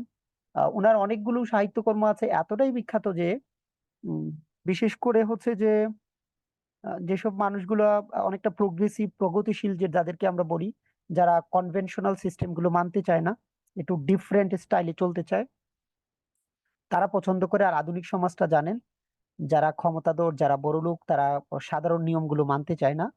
তারা হচ্ছে অনেকটা আইকোনোক্লাস্ট, প্রথাগত নিয়মকে ভেঙে চুরমার করে নতুন ভাবে তারা চলতে চায়। অনেকটা ট্রাডিশনকে তারা ধরে রাখতে চায় না। সো এই দুই টাইপের লেখা তিনি লিখেছেন এবং খুবই বিখ্যাত, আপনারা জানেন নোবেল পুরস্কার পেয়েছেন তিনি। ফার্স্ট হচ্ছে আমেরিকান আফ্রিকান আমেরিকান, হ্যাঁ, একজন আফ্রিকান নোবেলিস্ট, কিন্তু তিনি আমেরিকান। আহ, কৃষ্ণাঙ্গদের অধিকার আদায়ের জন্য আন্দোলন করেছেন। সেই সংগ্রামগুলো আন্দোলনগুলো কিন্তু একেবারে সহজ নয়। যে সকল মেয়েরা এই ধরনের কাজগুলো করে তাদেরকে অনেকগুলো বিষয়ের উপর মধ্য দিয়ে যেতে হয়, আপনারা জানেন অনেকগুলো ব্যাপার তাদের থাকে এবং সেইগুলো তারা হচ্ছে যে মেনটেন করতে হয়। তো আমরা যদি এখন আপনাকে বলি টনি মরিসনের কথা, ওনার প্রথম নোবেল হচ্ছে ব্লু স্টাই। একটা কৃষ্ণাঙ্গ মেয়ে যার উপর তার বাবা পর্যন্ত অত্যাচার করে, সে কালো হওয়ার কারণে তার ইচ্ছে হচ্ছে যে যদি আমার নীল চোখ থাকতো সমাজ থেকে আমরা আলাদা হতে পারতাম, একটু ডিফারেন্ট হতে পারতাম। আজকে আপনারা যারা হচ্ছে যে পছন্দ করছেন হচ্ছে যে বিসিএস ক্যাডার হতে, অনেকটা ব্লু স্টাই এর মতো, I just need to be a different one, আমি একটু অন্য কিছু হতে চাই, অন্যরকম হতে চাই, এ হচ্ছে ব্যাপারটা। তাছাড়া ওনার সং অফ সোলেমান আছে, বিখ্যাত সোলা আছে, আরো বিখ্যাত। আমরা দুই তিনটা নোবেল নিয়ে কথা বলবো। তবে ডেফিনেটলি উনার বিলাভেড অনেক বড় একটা ব্যাপার, অনেকটা হচ্ছে যে বলতে পারি যে বেস্ট সেলিং বুক ছিলেন উনার বিলাভেড। এটা ছিল এরকম, মা তার সন্তানকে হত্যা করে কেন, সে যেন দাস না হয়। দাস কথাটা কতটা ভয়ঙ্কর হতে পারে এটা বোঝানোর জন্য। আর বিশেষ করে কৃষ্ণাঙ্গদেরকে দাস হিসাবে ব্যবহার করা হয়। ক্রিস্টোফার কলম্বাসের কথা আপনারা জানেন, যে তিনি যদিও আমাদের এই ভারতবর্ষ বা আমেরিকান এগুলোতে কিন্তু দাস প্রথাটাকে টিকিয়ে রাখার জন্য যে পরিকল্পনা ছিল সেগুলো আপনারা দেখেছেন, এবং কলোনি স্থাপন করেছে তিনি। শুরুর দিকে কলোনি স্থাপন করে যে অত্যাচার করেছে সেই ব্যাপারগুলো এখানে রয়েছে। তো আমি আপনাদেরকে হচ্ছে যে ওনার সম্পর্কে যা যা পড়তে বলবো। প্রথমে আমেরিকান নোবেলিস্ট তিনি, ফার্স্ট আফ্রিকান আমেরিকান, যিনি 1993-তে নোবেল পুরস্কার পেয়েছেন। ওনার খুবই বিখ্যাত যে উপন্যাস হচ্ছে বিলাবেট, এটার জন্য পুলিৎজার পুরস্কার পেয়েছেন। তো তাছাড়া সোলা, সোলা একটা মেয়ের নাম, আমি সেটা নিয়েও একটি দুটি কথা বলবো। মোটামুটি আমরা বিলাবেট নিয়ে কথা বলেছি, ব্লু স্টাই নিয়ে কথা বলেছি, সোলা নিয়ে কথা বলবো। তো আপনারা হচ্ছে এই লাইনটা পড়েন, পরে ডান লিখেন। টনিসন মরিসন তার প্রেমিকা নীল চোখের দিকে তাকিয়ে সলোমন দ্বীপে সোলার গানের কথা ভাবছে। এই লাইনটা পড়ার সাথে সাথে ওনার উপন্যাসগুলো একটু সহজ হবে। মরিসন তার প্রেমিকা নীল চোখের দিকে তাকিয়ে সোলেমন দ্বীপে সোলার গানের কথা ভাবছে, এটা পড়া হলে ডান লিখেন।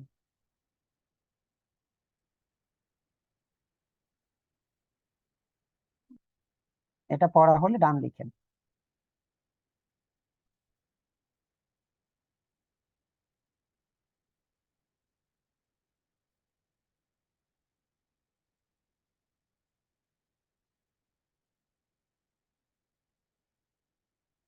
ওকে,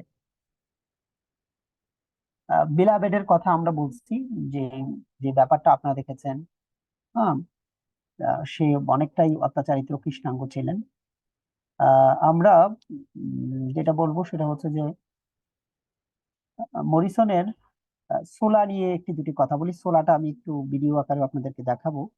সোলাটা হচ্ছে দুই বান্ধবী অনেকটা আর কি, একজন সাধারণ নিয়ম পছন্দ করে, আরেকজন হচ্ছে আনকনভেনশনাল, একজন কনভেনশনাল আর একজন আনকনভেনশনাল। তাদের বন্ধুত্বটা ফাটল ধরে শেষ পর্যন্ত। যে আনকনভেনশনাল সে তো হচ্ছে আমাদের সোলা, একটা পরিবর্তন চাইবে, তাকে সমাজ মনে করে তুমি হচ্ছে নষ্ট, তুমি হচ্ছে ইভল, ওইভাবে ধরা হয়, ওইভাবে মনে করা হয় আর কি। সোলা বাই মরিসন, টনি মরিসন। তো যিনি আনকনভেনশনাল তাকে মনে করা হয় সে হচ্ছে যে একেবারে যে নষ্ট সমাজে, তার বাজে একটা অবস্থা। প্রথমে 1 মিনিটে সোলার এটা আপনারা দেখতে পাবেন, হ্যাঁ।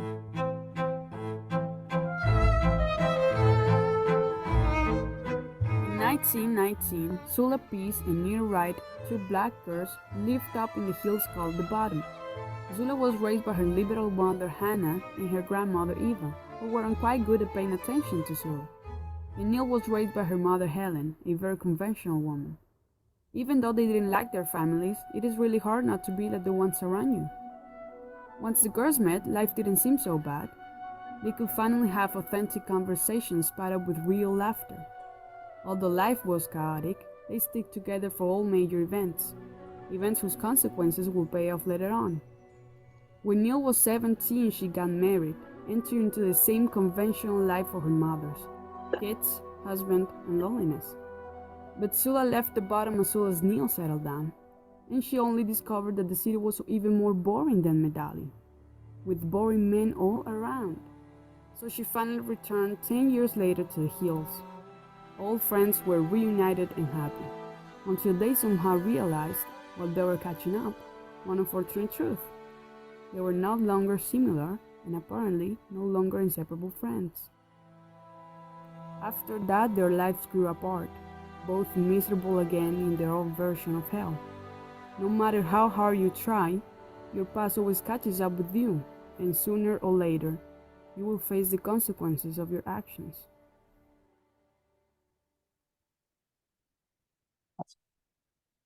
এটার ব্যাপারটা আমি বলি, এখানে পুরোপুরি উঠে আসে নাই। এখানে ব্যাখ্যা করা হয়েছে দুই বান্ধবীকে নিয়ে। প্রথমেই তারা ছোটবেলায় বাচ্চাদেরকে আপনারা জানেন, মানে হচ্ছে যে দোলনার মধ্যে ধুলাই, এরকম একটা সিন। তো একসময় নদীর তীরে পানিতে পড়ে মরে যায়। পরবর্তীতে এটা তারা গোপন করে, এই যে খারাপ কাজটা তারা করে, এটা দুজনে গোপন করে। তো সোলা আর নেল যেটা করে, ভালো বন্ধুত্ব থাকে, কিন্তু নেলের পরিবার আছে, যার জন্য নেলকে বিয়ে দেওয়া হয় সময় মতো, সে স্বামী নেয়, সন্তান নেয়, সে তার মতো করে চলে। অপরদিকে সোলা এখান থেকে বের হয়ে যায়, শহরে যায়, সে বিয়ে করে না, সে তার মতো করে লাইফ লিড করে, একটা পরিবর্তন। সে কনভেনশনটাকে বিশ্বাস করে না, যে একটা জীবনকে এইভাবে কাটাবো কেন, সে বিশ্বাস করে না। তো সে অনেকগুলো রিলেশনও করে। পরে যখন সে আসে, আসার পরে নেলের সাথে আর আগের মতো বনিবনা হয় না, ইভেন নেলের হাজবেন্ডের সাথেও তার একটা প্রেম হয়। তখন অন্যরা একটা সময় আমরা দেখি যে অন্যরা এই সোলাকে মনে করা হয় তুমি হচ্ছে একটা ইভল ক্যারেক্টার, তোমার জন্য এই খারাপ কিছু হয়, সমাজ রাষ্ট্রে সব জায়গায় একটা বিশৃঙ্খলা দেখা দেয়। এবং ফাইনালি নেলকে দায়ী করে, যে ওই বাচ্চাটা যে মারা গিয়েছে তাকে দায়ী করে, তার মানে সেদিন যে সেই তথ্যটা গোপন করেছে, মনে করা হয় তার কনসিকুয়েন্সটা সে আজকে দেখতে পাচ্ছে। হ্যাঁ। এবং সোলার মারা যাওয়ার কিছুদিন পূর্বে নেল তার সাথে সেপারেটে চলে যায়, এবং সোলা মারা যায়। পরবর্তীতে যখন সমাজ নেলকেও দায়ী করে, তখন সে আবার সোলার কবরের পাশে যায়। তো আলটিমেটলি এখানে হচ্ছে একটা কনফ্লিক্ট নিয়ে কথা বলা হয়েছে। আধুনিক সমাজে যে আপনি পরিবর্তনটা চাচ্ছেন, পরিবর্তনটা এত সহজ না, এটা বড়ই জটিল এবং কঠিন, এবং অনেকগুলো ডিফিকাল্টিস আপনাকে ফেস করতে হবে। আরেকটা পয়েন্ট হচ্ছে, লেখার মধ্যে কিছুটা তো আহ, মূল বিষয় থাকে। আরেকটা পয়েন্ট এখানে হচ্ছে যে sooner or later you will face the consequences of your action. আমি যেমন কাজ করি, তার প্রতিফল আগে পরে আমাকে কিন্তু ভোগ করতে হবে। এই জন্য আপনি তওবা করে পাপ কর্ম ছেড়ে মনে হয় আপনাকে সুন্দর লাইফ লিড করলে পরবর্তীতে আপনি তার অ্যাকশনটা পাবেন। আদারওয়াইজ আমি পূর্বে যে ধরনের আমার অ্যাকশন ছিল, পূর্বে যে ধরনের আমার অ্যাটিটিউড ছিল, এটা আমার অজ্ঞতা হতে পারে, যে আমি জানি না, আমি আচরণটা করে ফেলেছি।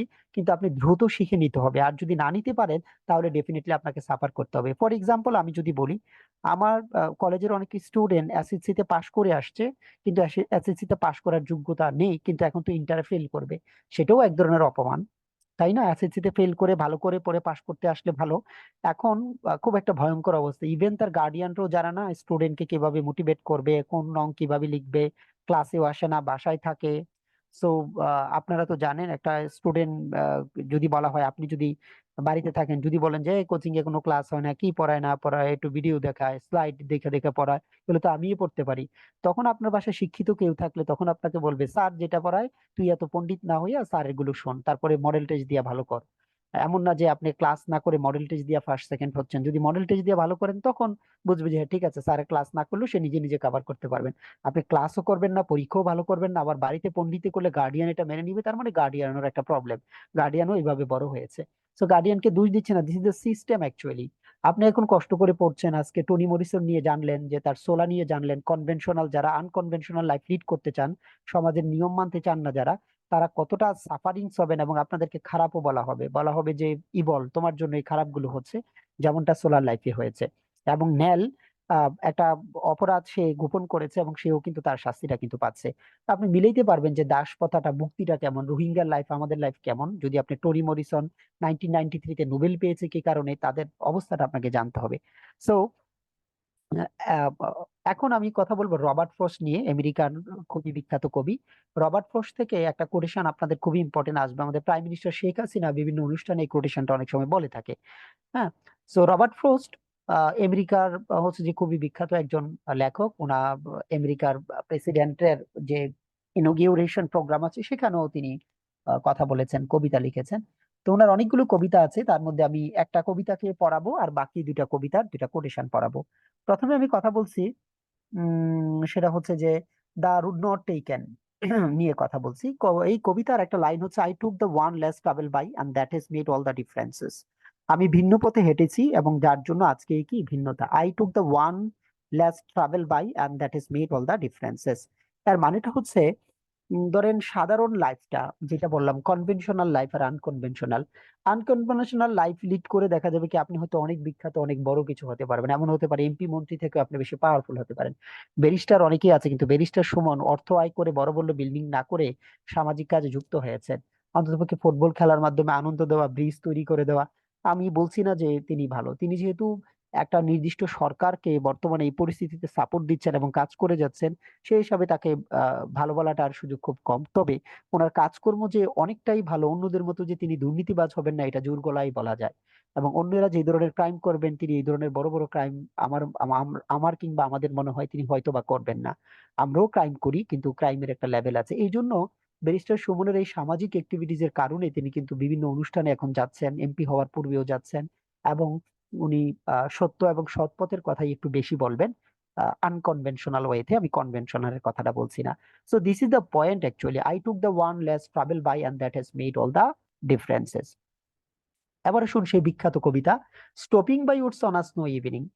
এই কবিতায় আমাদের লেখক কিভাবে বর্ণনা করছে: whose woods this are I think I know, his house is in this village though, he will not see me stopping here to watch his woods filled up with snow. কার ফরেস্ট, কার বাগান আমি জানি, তার বাড়ি আমাদের গ্রামে। আমি যে এখানে থামছি সে হয়তো জানবে না তার বাগানটা বরফে আচ্ছন্ন। My little horse must think it queer to stop without a farm house near, between the Woods and frozen lake, the darkest evening of the year.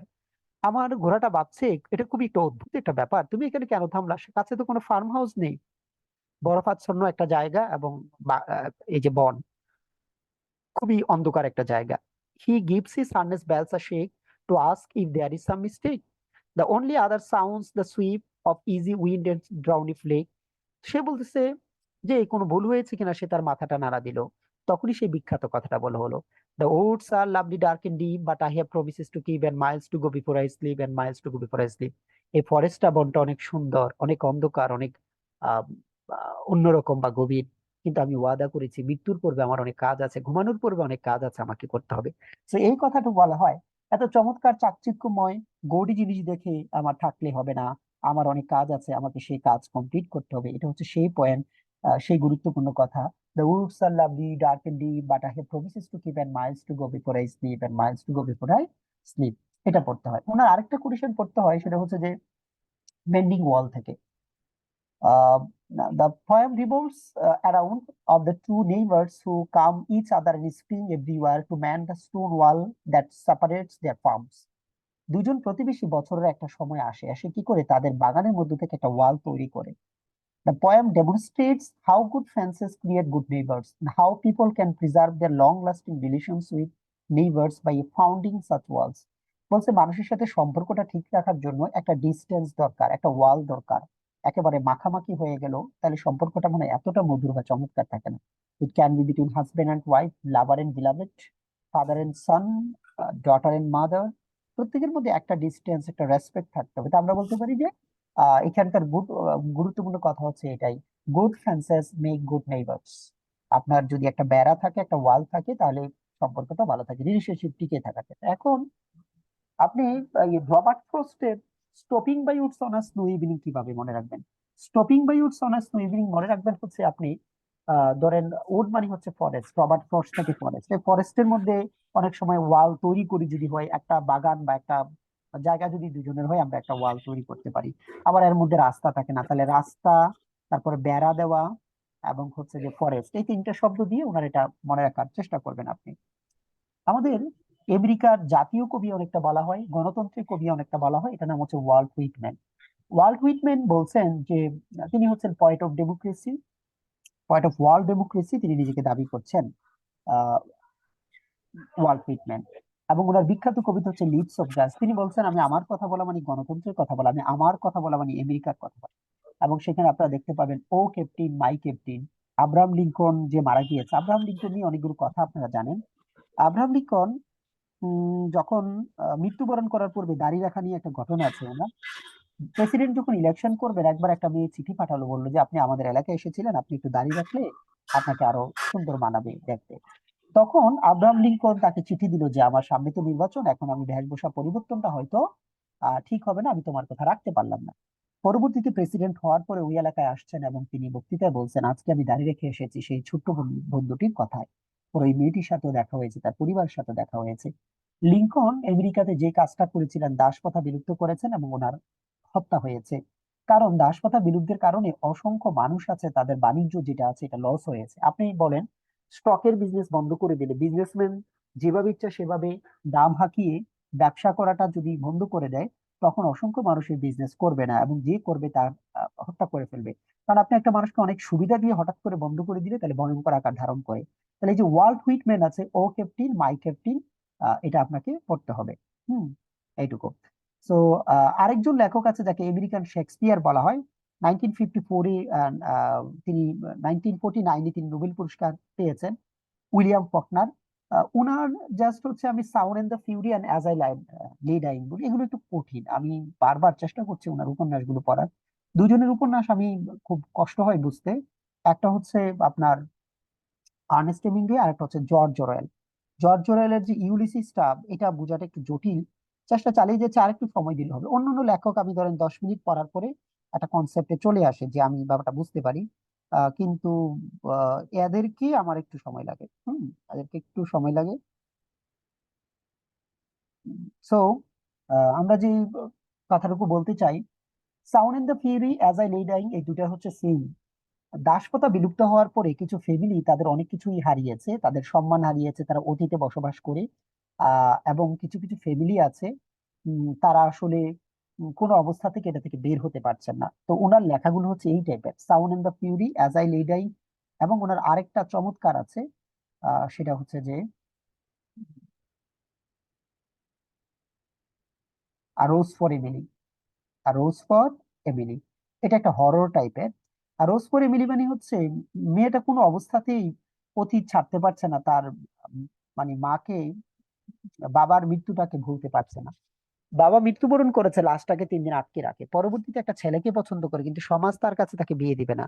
তখন ছেলেটাকে হত্যা করে, ছেলের যে লাশ আছে লাশের সাথে, কঙ্কালটার সাথে, লাশের যে কঙ্কাল আছে এটার সাথে সে প্রায় হচ্ছে 40 বছর বসবাস করে।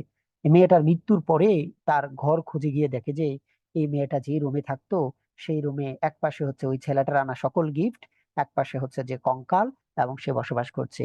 লেখক শেষ পর্যন্ত তার এই যে ভালোবাসার মূল্যায়ন শুরু বললো যে, আর রোজ ফর এমিলি, এমিলি তোমার জন্য একটা গোলাপ। কিন্তু পুরো আহ আমাদের এই ছোট গল্পের মধ্যে কোনো গোলাপ ছিল না।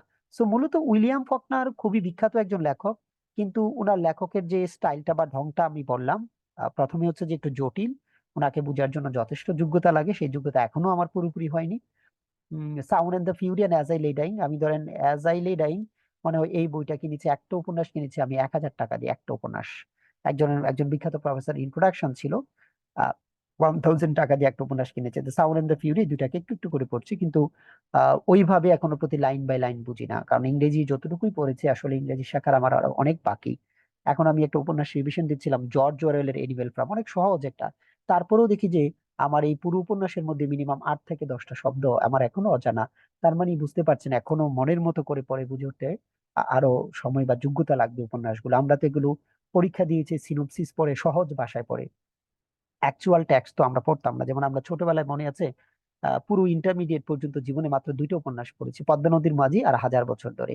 তাহলে চিন্তা করেন, একটা বাংলা ভাষা এবং সাহিত্যের মানে একাডেমির পারপাসে আর কি 2টা উপন্যাস পড়েছি। এমনি বাসায় বসে বসে গল্প পড়েছি আনন্দের জন্য, কিন্তু লাইন বাই লাইন বুঝে পড়া খুব টাফ ছিল, শুধু হাজার বছর ধরে আর পদ্মা নদীর মাঝি পড়েছি।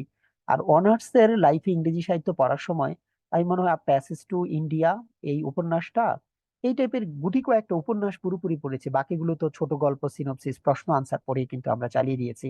একটা পূর্ণাঙ্গ নাটক এদেশের স্টুডেন্ট কতজন পড়েছে নিশ্চয়ই আমারও সন্দেহ হয়।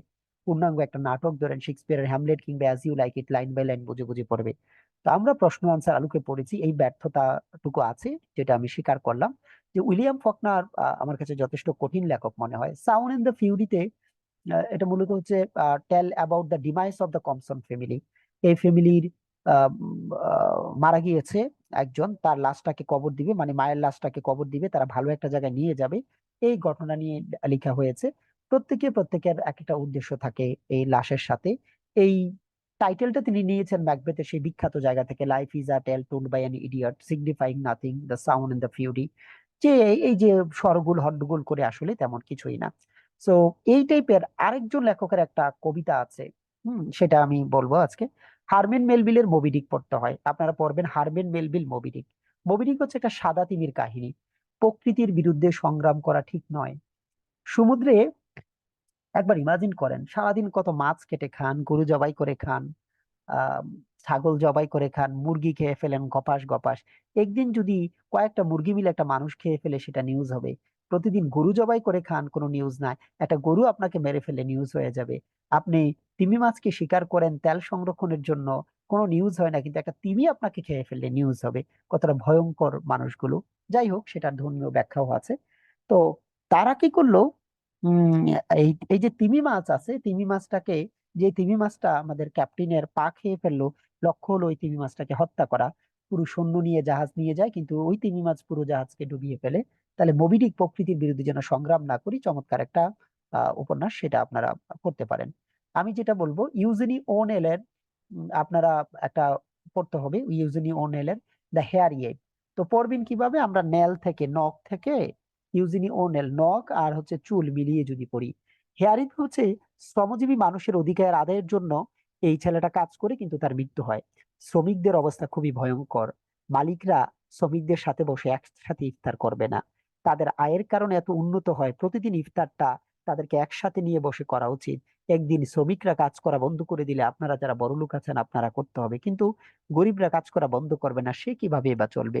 কিন্তু তার আয়ের কারণেই আপনি এত ভালো ডাইনিং টেবিলে বসে ভালো ভালো খাবার খাচ্ছেন।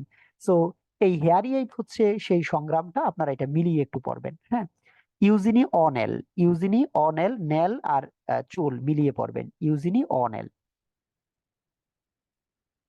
হ্যারি অ্যাপ যেটা, ইউজিনি অনেল। তো এই হ্যারি অ্যাপটা পড়তে হবে। Reveals how deeply and vividly class is inscribed into American culture and cultural and financial boundaries it creates. অর্থটা আসলে একটা শ্রেণী যে ভেদাভেদ সৃষ্টি করে অর্থের কারণে হয়, সে ক্লাস সিস্টেমটা নিয়েই কথা বলা হয়েছে। আরেকজন লেখককে নিয়ে কথা বলবো। যতজন মানুষ ছোট গল্প লিখেছেন, আমার মনে হয় তার মধ্যে এডগার অ্যালান পোকে আপনারা খুবই গুরুত্ব দিবেন। এডগার অ্যালান পোয়ের যেই কবিতাটার কথা বলবো আমি, রেবন, সেই কবিতাটার ঘটনাটা হচ্ছে যে এইটা রোজ ফর এমিলি, তারপরে আর্নেস্ট হেমিংওয়ের, সরি, উইলিয়াম ফকনারের লেখার সাথে মিলবে। ওনার খুবই বিখ্যাত একটা কবিতা হচ্ছে the রেবন। The poem explores how grief can overcome a person's ability to live in the present, that engaged with society. Over the course of the poem, the speaker's inability to forget his lost love, Lenore, drives him to despair and madness. ভুলতে পারছে না কোনো অবস্থাতে, সে তার বিলাবেটকে হারিয়েছে। তো হালকা বাতাসের মধ্যে একটা চলে আসলো, কাক চলে আসলো। আসার পরে মনে হলো যেন সে বলতেছে তার বিলাবেড তার সাথে কথা বলতেছে এবং তার সাথে কথোপকথন হচ্ছে, সে ফিরে আসবে। সে একটু পরে ভাবে ফিরে আসবে, একটু পরে ভাবে আসবে, কিন্তু আসলে তো আসে না। কোনো অবস্থাতে সে ভুলতে পারছে না এবং হতাশ হয়ে যাচ্ছে, পাগল হয়ে যাচ্ছে। অনেকটা বলতে পারেন আপনি শেক্সপিয়ারের হ্যামলেটের মতো, to be or not to be, that is the question. Hamlet নিজেই অনেকটা পাগলাটের ভান করে, কোনো অবস্থাতে তার বাবা হারানোর সুখটা সে বলতে পারছে না। তো আমি দেখি রেবনটার এক কবিতাটা আবৃত্তি করছে এরূপ কাউকে দেখাচ্ছি। রেবন, এডগার অ্যালান পো। হ্যাঁ, কবিতাটা যদি শোনাইতে পারি কিছুটা মনে থাকবে অল্প সময়ে। আচ্ছা, এটা মনে হয় 1-2 মিনিটের হবে। By horror haunted, আচ্ছা, there দেখেন came a কবিতাটা। tapping, as of someone gently rapping. Once upon a midnight dreary, while I pondered weak and weary over many a quaint and curious volume of forgotten lore, while I nodded, nearly napping, suddenly there came a tapping, as of someone gently rapping at my chamber door. "'Tis some visitor," I muttered, tapping at my chamber door. Only this, and nothing more.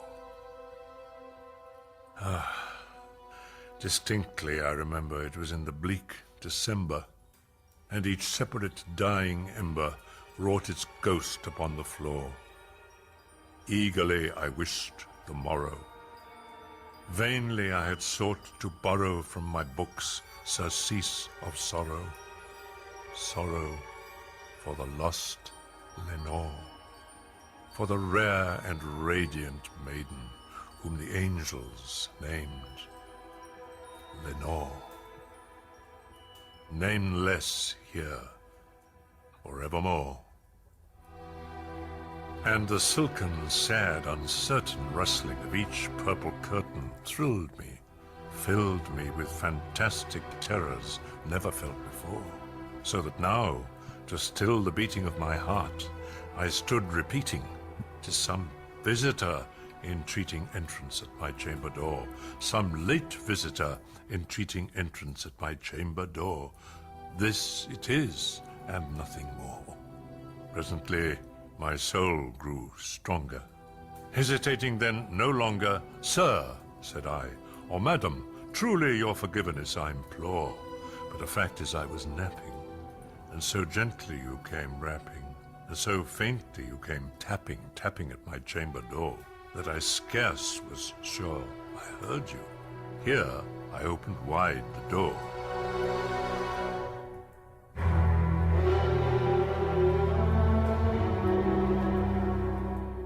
Darkness there, and nothing more. Deep into that darkness peering, long I stood there wondering. আচ্ছা, কবিতাটা হচ্ছে একটু বড়। সেটা হচ্ছে যে মানে সে open করার পর দেখে যে অন্ধকার, কিছুই নাই। পরে আবার যখন লাস্টে ওপেন করে তখন দেখে যে একটা কাক আইসা বসে, তারপরে ঘটনাগুলো শুরু হয়। এগুলো অডিও ক্লিপ আছে, আসলে আমাদের এত সময় থাকে না তো। এখন নামাজ হচ্ছে 8:30টায়, আমি কি আরো 10 মিনিট একটু পড়াবো, কি বলেন? আমাদের লিটারি টার্মস তো বাকি আছে,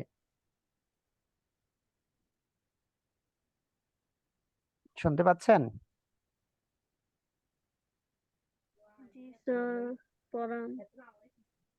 আচ্ছা ঠিক আছে, দেখি আরো গোটা 10 মিনিট একটু চালাই যায়। Literary terms. এপিক মানে হচ্ছে লং নেরেটিভ পোয়েম। তো আপনাকে যদি বলা হয় এপিক বলতে কি বুঝেন, আপনি বলবেন যে দীর্ঘ বর্ণনামূলক কবিতাকে এপিক বলা হয়। Epic means a long narrative poem that tells in grand style the history and aspirations of a national hero. There are two types of epics, primary or oral, or secondary or literary. তো একটা হচ্ছে যে primary, আর একটা হচ্ছে কি secondary. মুখে মুখে প্রচলিত যেগুলো, এগুলোকে আমরা প্রাইমারি বলি, আর যেগুলো অনেক পরে লেখা হয় এগুলো হচ্ছে সেকেন্ডারি বা বর্তমানে যেটা লেখা হয়। এই কয়েকটা মহাকাব্যের নাম জানতে হবে, প্রায় সময় আসে। Alexander Pope, the rape of the lock, screenshot দিয়ে রাখেন। Edmund Spenser, the faerie queene, হোমারের ইলিয়ড এবং ওডিসি। জন মিল্টনের প্যারাডাইস লস্ট, প্যারাডাইস রিগেন। ভার্জিলের হচ্ছে যে ইনিড। সো আপনারা জানেন যে হোমারের ইলিয়ড এবং ওডিসি হচ্ছে বিখ্যাত মহাকাব্য। আলেকজান্ডার পোপের হচ্ছে the rape of the lock. Edmund Spencer হচ্ছে যে দ্য ফেরি কুইন। এখন ক্লাইম্যাক্স, একেবারে টপ পয়েন্টে যেটা করে সেটাকে আমরা ক্লাইম্যাক্স বলি। Climax happens at the height of a plot. তো একটা ঘটনা যখন ধীরে ধীরে বাড়তে থাকে তখন এটা আমরা ক্লাইম্যাক্স বলি। এভাবে একটা ঘটনা ঘটতে থাকে, একেবারে টপ পয়েন্টটাকে ক্লাইম্যাক্স আমরা বলে থাকি। যেমন ধরুন ভেনি বিধি বিসি, আসলাম দেখলাম জয় করলাম। এখানে টপ পয়েন্ট হচ্ছে যে আমাদের জয় করা। আসলাম দেখলাম জয় করলাম, যেটা সেটাকে আমরা টপ পয়েন্ট বলে থাকি। অ্যান্ড দেন হচ্ছে যে এরকম, সে smiles, she loves and she roads, সে মুচকি হাসে, সে শব্দ করে হাসে, সে গর্জন করে ওঠে। ধীরে ধীরে যে ইন্টেন্সিফিকেশন, সেটাকে আমরা ক্লাইম্যাক্স বলে থাকি। বাংলা মুভিতে যখন নায়িকাকে ভিলেন ধরে নিয়ে যায়, তো নায়ক তখন গিয়ে নিয়ে আসবে, এটা হচ্ছে ক্লাইম্যাক্স। অথবা একটা মেয়েকে আপনি পছন্দ করেন, বলতে পারছেন না, 6 মাস ঘোরাফেরা করলেন, একদিন তাকে বললেন, সে চটাস চটাস কয়েকটা চোট দিল, দিয়ে বললো যে এত দেরি কেন। এই যে কনফ্লিক্ট আপনি ফেস করছেন এবং ওভারকাম করছেন, সেটাকে বলা হয় climax. The climax of a plot is happens at the height, যেটা একেবারে টপ পয়েন্টে ঘটে, সেটাকে আমরা কি বলি, যে ক্লাইম্যাক্স বলে থাকি। যেমন রোমিও এন্ড জুলিয়েটে দ্য ডেথস অফ রোমিও, রোমিওর যে মৃত্যুটা আছে, who kills himself because he thinks Juliet is dead, and Juliet who kills herself when she wakes and sees Romeo dead. Romeo and Juliet শেক্সপিয়ারে। তো রোমিওর মৃত্যুটাই হচ্ছে এখানে ক্লাইম্যাক্স। রোমিও যদি না মারা যেত তাহলে জুলিয়েট কিন্তু মরতো না। রোমিও বেঁচে থাকলে একটু পরে জুলিয়েট এসে দেখতো যে যে রোমিও তো আছে, তারা পালিয়ে চলে যেত। এটা ট্রাজেডি আর হতো না, এটা কমেডি হয়ে যেত। আইরনি মানে হচ্ছে একটা বলে আরেকটা বোঝানো। আমাকে কেউ দেখে বললো যে আপনার মাথায় তো অনেক চুল আছে, তাহলে সেটা হচ্ছে কি irony. Literal meaning is the opposite of the meaning the speaker or writer intends. যখন লিটারেল মিনিংটা হচ্ছে অপোজিট হয়ে যায়, স্পিকার অথবা রাইটার যেটা অপোজিট হয়ে যায়, সেটা হচ্ছে যে আইরনি করে বলা। সো একটা বলি আরেকটা বুঝানো অনেকটা, যেমন যেটা বলি সেটা হচ্ছে যে আমি বললাম জুয়েল স্যার হচ্ছে খুবই ভালো মানুষ, পবিত্র মানুষ, কিন্তু আমি এটা বুঝাইনি, উল্টো আরেকটা বুঝাইলাম, সেটা হচ্ছে যে আইরনি। আমরা প্রাইড এন্ড প্রিজুডিসে জুলিয়াস সিজারও দেখি Brutus is an honourable man. Brutus হত্যা করেছে জুলিয়াস সিজারকে। এখন ব্রুটাসকে যদি বলি যে আমি অনারেবল ম্যান, সে তো একজন হত্যাকারী, তাহলে সেটা হয়ে গেল কি আইরনি হয়ে গেল। Brutus is an honourable man যখন আমরা বললাম, সেটা হয়ে গেল কি আইরনি। প্রাইড এন্ড প্রিজুডিসে ওপেনিং লাইন হচ্ছে এরকম: it is a truth universally acknowledged that a single man in position of a good fortune must be in want of a wife. এটা সবসময়ের জন্য সত্য যে যে মানুষটা হচ্ছে যে অনেক টাকা পয়সা আছে, তখন তার একটা মানে বউ দরকার, এটা হচ্ছে সত্য কথা। কিন্তু উপন্যাসটা পড়লে দেখলাম যে বিপরীত ঘটনা, বরং ছেলের বউ দরকার না, বরং এই 5টা মেয়ের জামাই দরকার। So after reading the novel, one however finds that it is not the rich man who needs a wife, but quite opposite to it. It is the marriageable girl's mother who needs rich husbands for her daughters. বরং এটা হচ্ছে যে ওই মেয়েগুলো যাদের আসলে মেয়ের মায়ের টেনশন, যাদের জামাই দরকার। সো দ্য থিং ইজ, শুরুতে বলছে যে ছেলেদের বউ দরকার, কিন্তু উপন্যাস পড়ে দেখলাম যে মেয়েদের হচ্ছে যে জামাই দরকার। তাহলে এটা হচ্ছে আইরনিক্যাল কথাবার্তা। পার্সোনিফিকেশন, প্রাণহীন কাউকে প্রাণ দিয়ে চিন্তা করার নাম হচ্ছে personification. The technique of treating non living things as humans is called personification. যেমন আমরা যদি বলি যে মৃত্যু আমার দরজার সামনে নাচানাচি করছে, এটা হচ্ছে পার্সোনিফিকেশন। একটা ছেলে বললো যে আমার হৃদয়টা আজকে অসুস্থ, গতকালকে তোমার হৃদয়ে হাঁটাহাঁটি করে তার স্বাস্থ্য খারাপ হয়ে গেছে, তার পা ব্যথা করছে, তাহলে এটা হতে পারে আমাদের পার্সোনিফিকেশন। ওকে, যেমন mister pneumonia was not a polite old gentleman. Doctor যদি রোগীকে বলে যে আপনার তো বেগম কলেরা হয়েছে, তাহলে সেটা হয়ে যাবে আমাদের পার্সোনিফিকেশন। এবার হাইপার বলি, অতি রঞ্জিতকরণ, বাড়িয়ে বাড়িয়ে বলা। আপনার জন্য কেউ বললো যে তোমার জন্য আমি জীবন দিয়ে দেবো, আপনি বললেন জীবন দেওয়ার দরকার নাই, আমার জন্য একটা আইফোন কিনে দাও। এটা হচ্ছে হাইপার বলি। যেমন ছেলেরা বলে বিয়ের পর এক বেলা খাবো, 2 বেলা তোমার দিকে তাকিয়ে থাকবো। বাড়িয়ে বাড়িয়ে বলা, ডাহা মিথ্যা কথা যেটা বলে। এক্সাজারেশন, এক্সাজারেশন বানানটা খেয়াল করে দেখবেন, EXAGGERATION, exaggeration is figure in which a deliberate overstatement is made for emphasis. Hyperbole.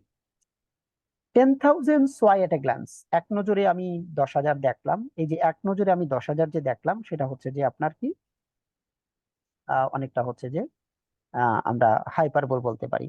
আবার I will love you dear, I will love you till China and Africa meet and the river jumps over the mountain and the salmon sing in the street. I will love you till the ocean is folded and hung up to dry and the 7 stars go squawking like geese above the sky. So এই যে বাড়িয়ে বাড়িয়ে বলাটা, সেটা হচ্ছে যে আপনার কি হাইপারবোল। যেমন এই এক্সাম্পলটা দেখেন,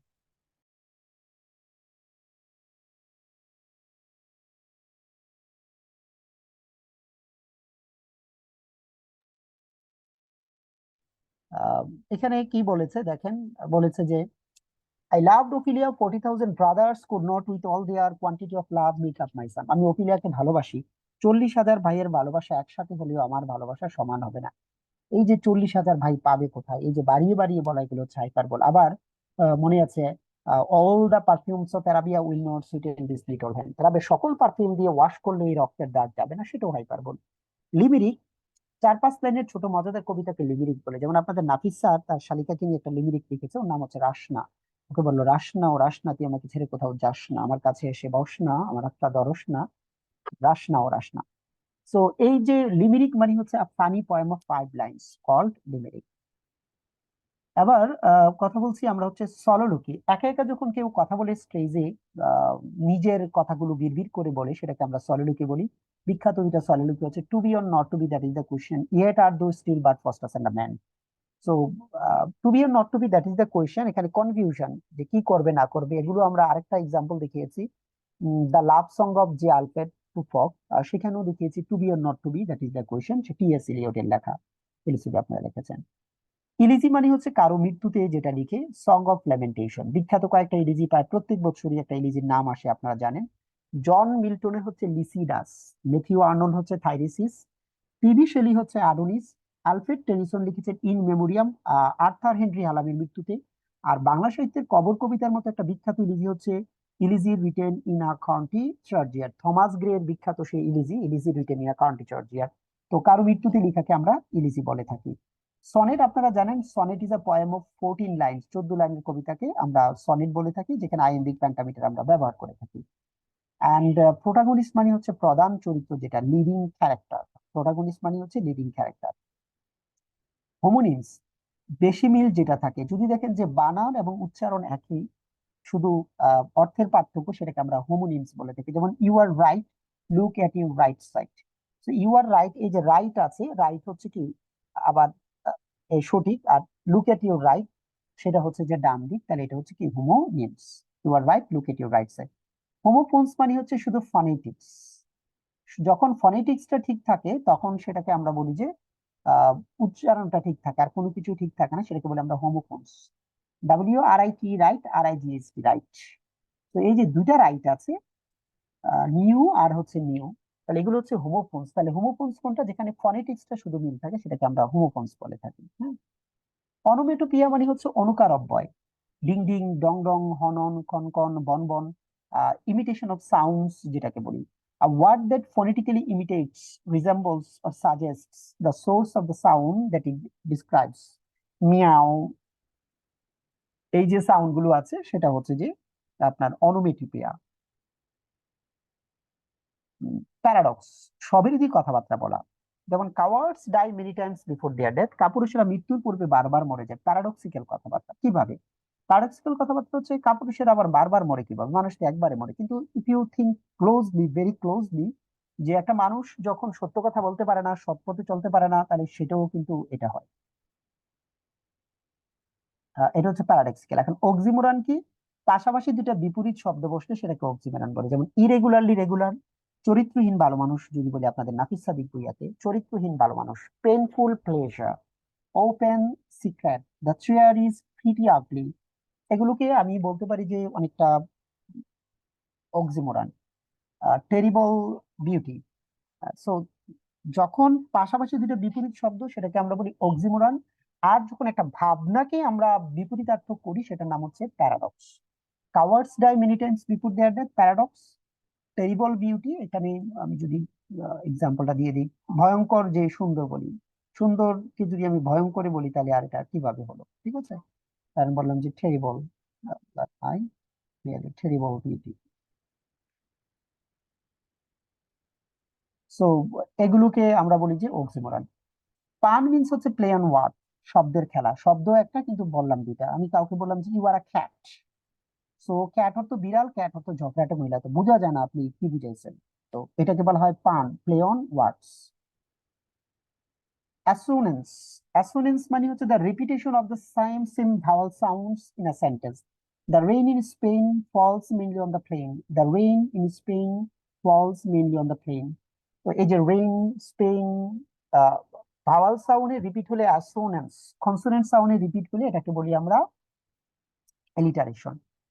এখন এখানে একটা পয়েন্ট আছে, সেটা হচ্ছে যে আপনারা যদি একটু পড়াশোনা না করেন, এগুলো বোঝা একটু টাফ হয়ে যাবে। একটু পড়তে হবে। Officially this is lecture 7 and the last class for literature, on literature. আপনারা বই পড়তে হবে। যেমন আমি এখান থেকে আরেকটা দুটা প্রান্তের কথা বলি। যেমন একটা কথা হচ্ছে ম্যাটোনিমি। এই যে ম্যাটোনিমি কথাটা দেখতে পাচ্ছেন আপনারা, 16 নাম্বার। জি স্যার, দেখতে পাচ্ছি। আচ্ছা, এই যে ম্যাটোনিমি হচ্ছে এমনই একটা ব্যাপার যে বলবেন একটা, কিন্তু তার সাথে রিলেটেড আরেকটা মনে হবে। আচ্ছা, বাংলাদেশের রাজধানী বললে কি মনে হয়? ঢাকা। ঢাকা মনে হয় স্যার। ঢাকা। এই যে আমি বললাম বাংলাদেশের রাজধানী, আপনার মনে হয়ে গেল ঢাকা। মানে একটা শব্দ বলবো, তার সাথে রিলেটেড অন্য একটা কিছু আপনার মনে হয়ে যাবে। আমি যদি বলি জাতির পিতা, কার কথা মনে হয়? বঙ্গবন্ধু শেখ মুজিবুর রহমান। বঙ্গবন্ধু। এত ম্যাটোনিমি হচ্ছে is a figure of speech in which an object or idea is referred to by the name of something closely associated with it. আমি বলবো একটা, কিন্তু তার সাথে একটা আপনার মনে হয়ে যাবে। ঠিক আছে, তো এটার নাম হচ্ছে ম্যাটোনিমি, যে আমি যেটা বলবো তার সাথে রিলেটেড আপনার আরেকটা জিনিস মনে হবে। হুম। আর খোয়ার আপনারা জানেন, লাস্ট বিসিএস পরীক্ষা আছে, একসাথে যখন দলীয় সঙ্গীত গায় এটাকে বলা হয় খোয়া। আরেকটা টার্ম আপনাদেরকে পড়তে হয়, ইউফিমিজম, মানে যে খারাপ কথাটাকে ভদ্রভাবে বলে। মৃত্যুবরণ না করেছে বলে আমরা বলি পরলোক গমন করেছে, পরলোক গমন বলি। অথবা ডাক্তার সাহেব যখন রোগী মারা যায় বলে যে আই এম সরি। একটা মেয়ে ছেলেকে ছেড়ে চলে যাওয়ার সময় বলা হয় যে ইউ ডিজার্ভ বেটার। এই যে আপনি খারাপ কথাটাকে একটু ভদ্রভাবে বললেন, সেটাই হচ্ছে কি ইউফেমিজম, মানে ইনঅফেন্সিভ এক্সপ্রেশন। ভদ্রভাবে আপনি এই কথাটা বললেন। তো আপনারা হচ্ছে যে আমি জানি না এখনো কেউ আছেন কিনা, আমার 4টা বই নাই, না থাকলে আমাকে একটু বলেন কার কাছে নাই বা কেন নাই। আপনাকে অবশ্যই আমার 4টা বই পড়তে হবে, যেই পরীক্ষায় দেন এই দেশে। আপনি বাসা বাড়িতে সবাইকে বলবেন, এখন সাহিত্যও পড়তে হয়, ভোকাবও পড়তে হয়, গ্রামারও পড়তে হয়। যারা পড়ালেখা নিয়ে এখনো অসুবিধায় আছেন, আমার নাম্বার আছে, কল করবেন।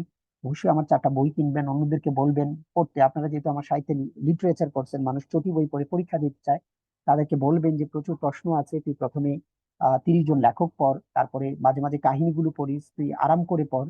অল্প পড়ে ক্যাডার হবে এই ধারণাটা ভুল। বেশি পড়, নিজেও পড়, অন্যরাও পড়ুক, সেই কথাটা বলবেন। আপনাদের সবার জন্য শুভকামনা। ধৈর্য ধরে ক্লাস করেছেন, আপনাদেরকে অসংখ্য ধন্যবাদ। ভালো থাকবেন। আসসালামু আলাইকুম।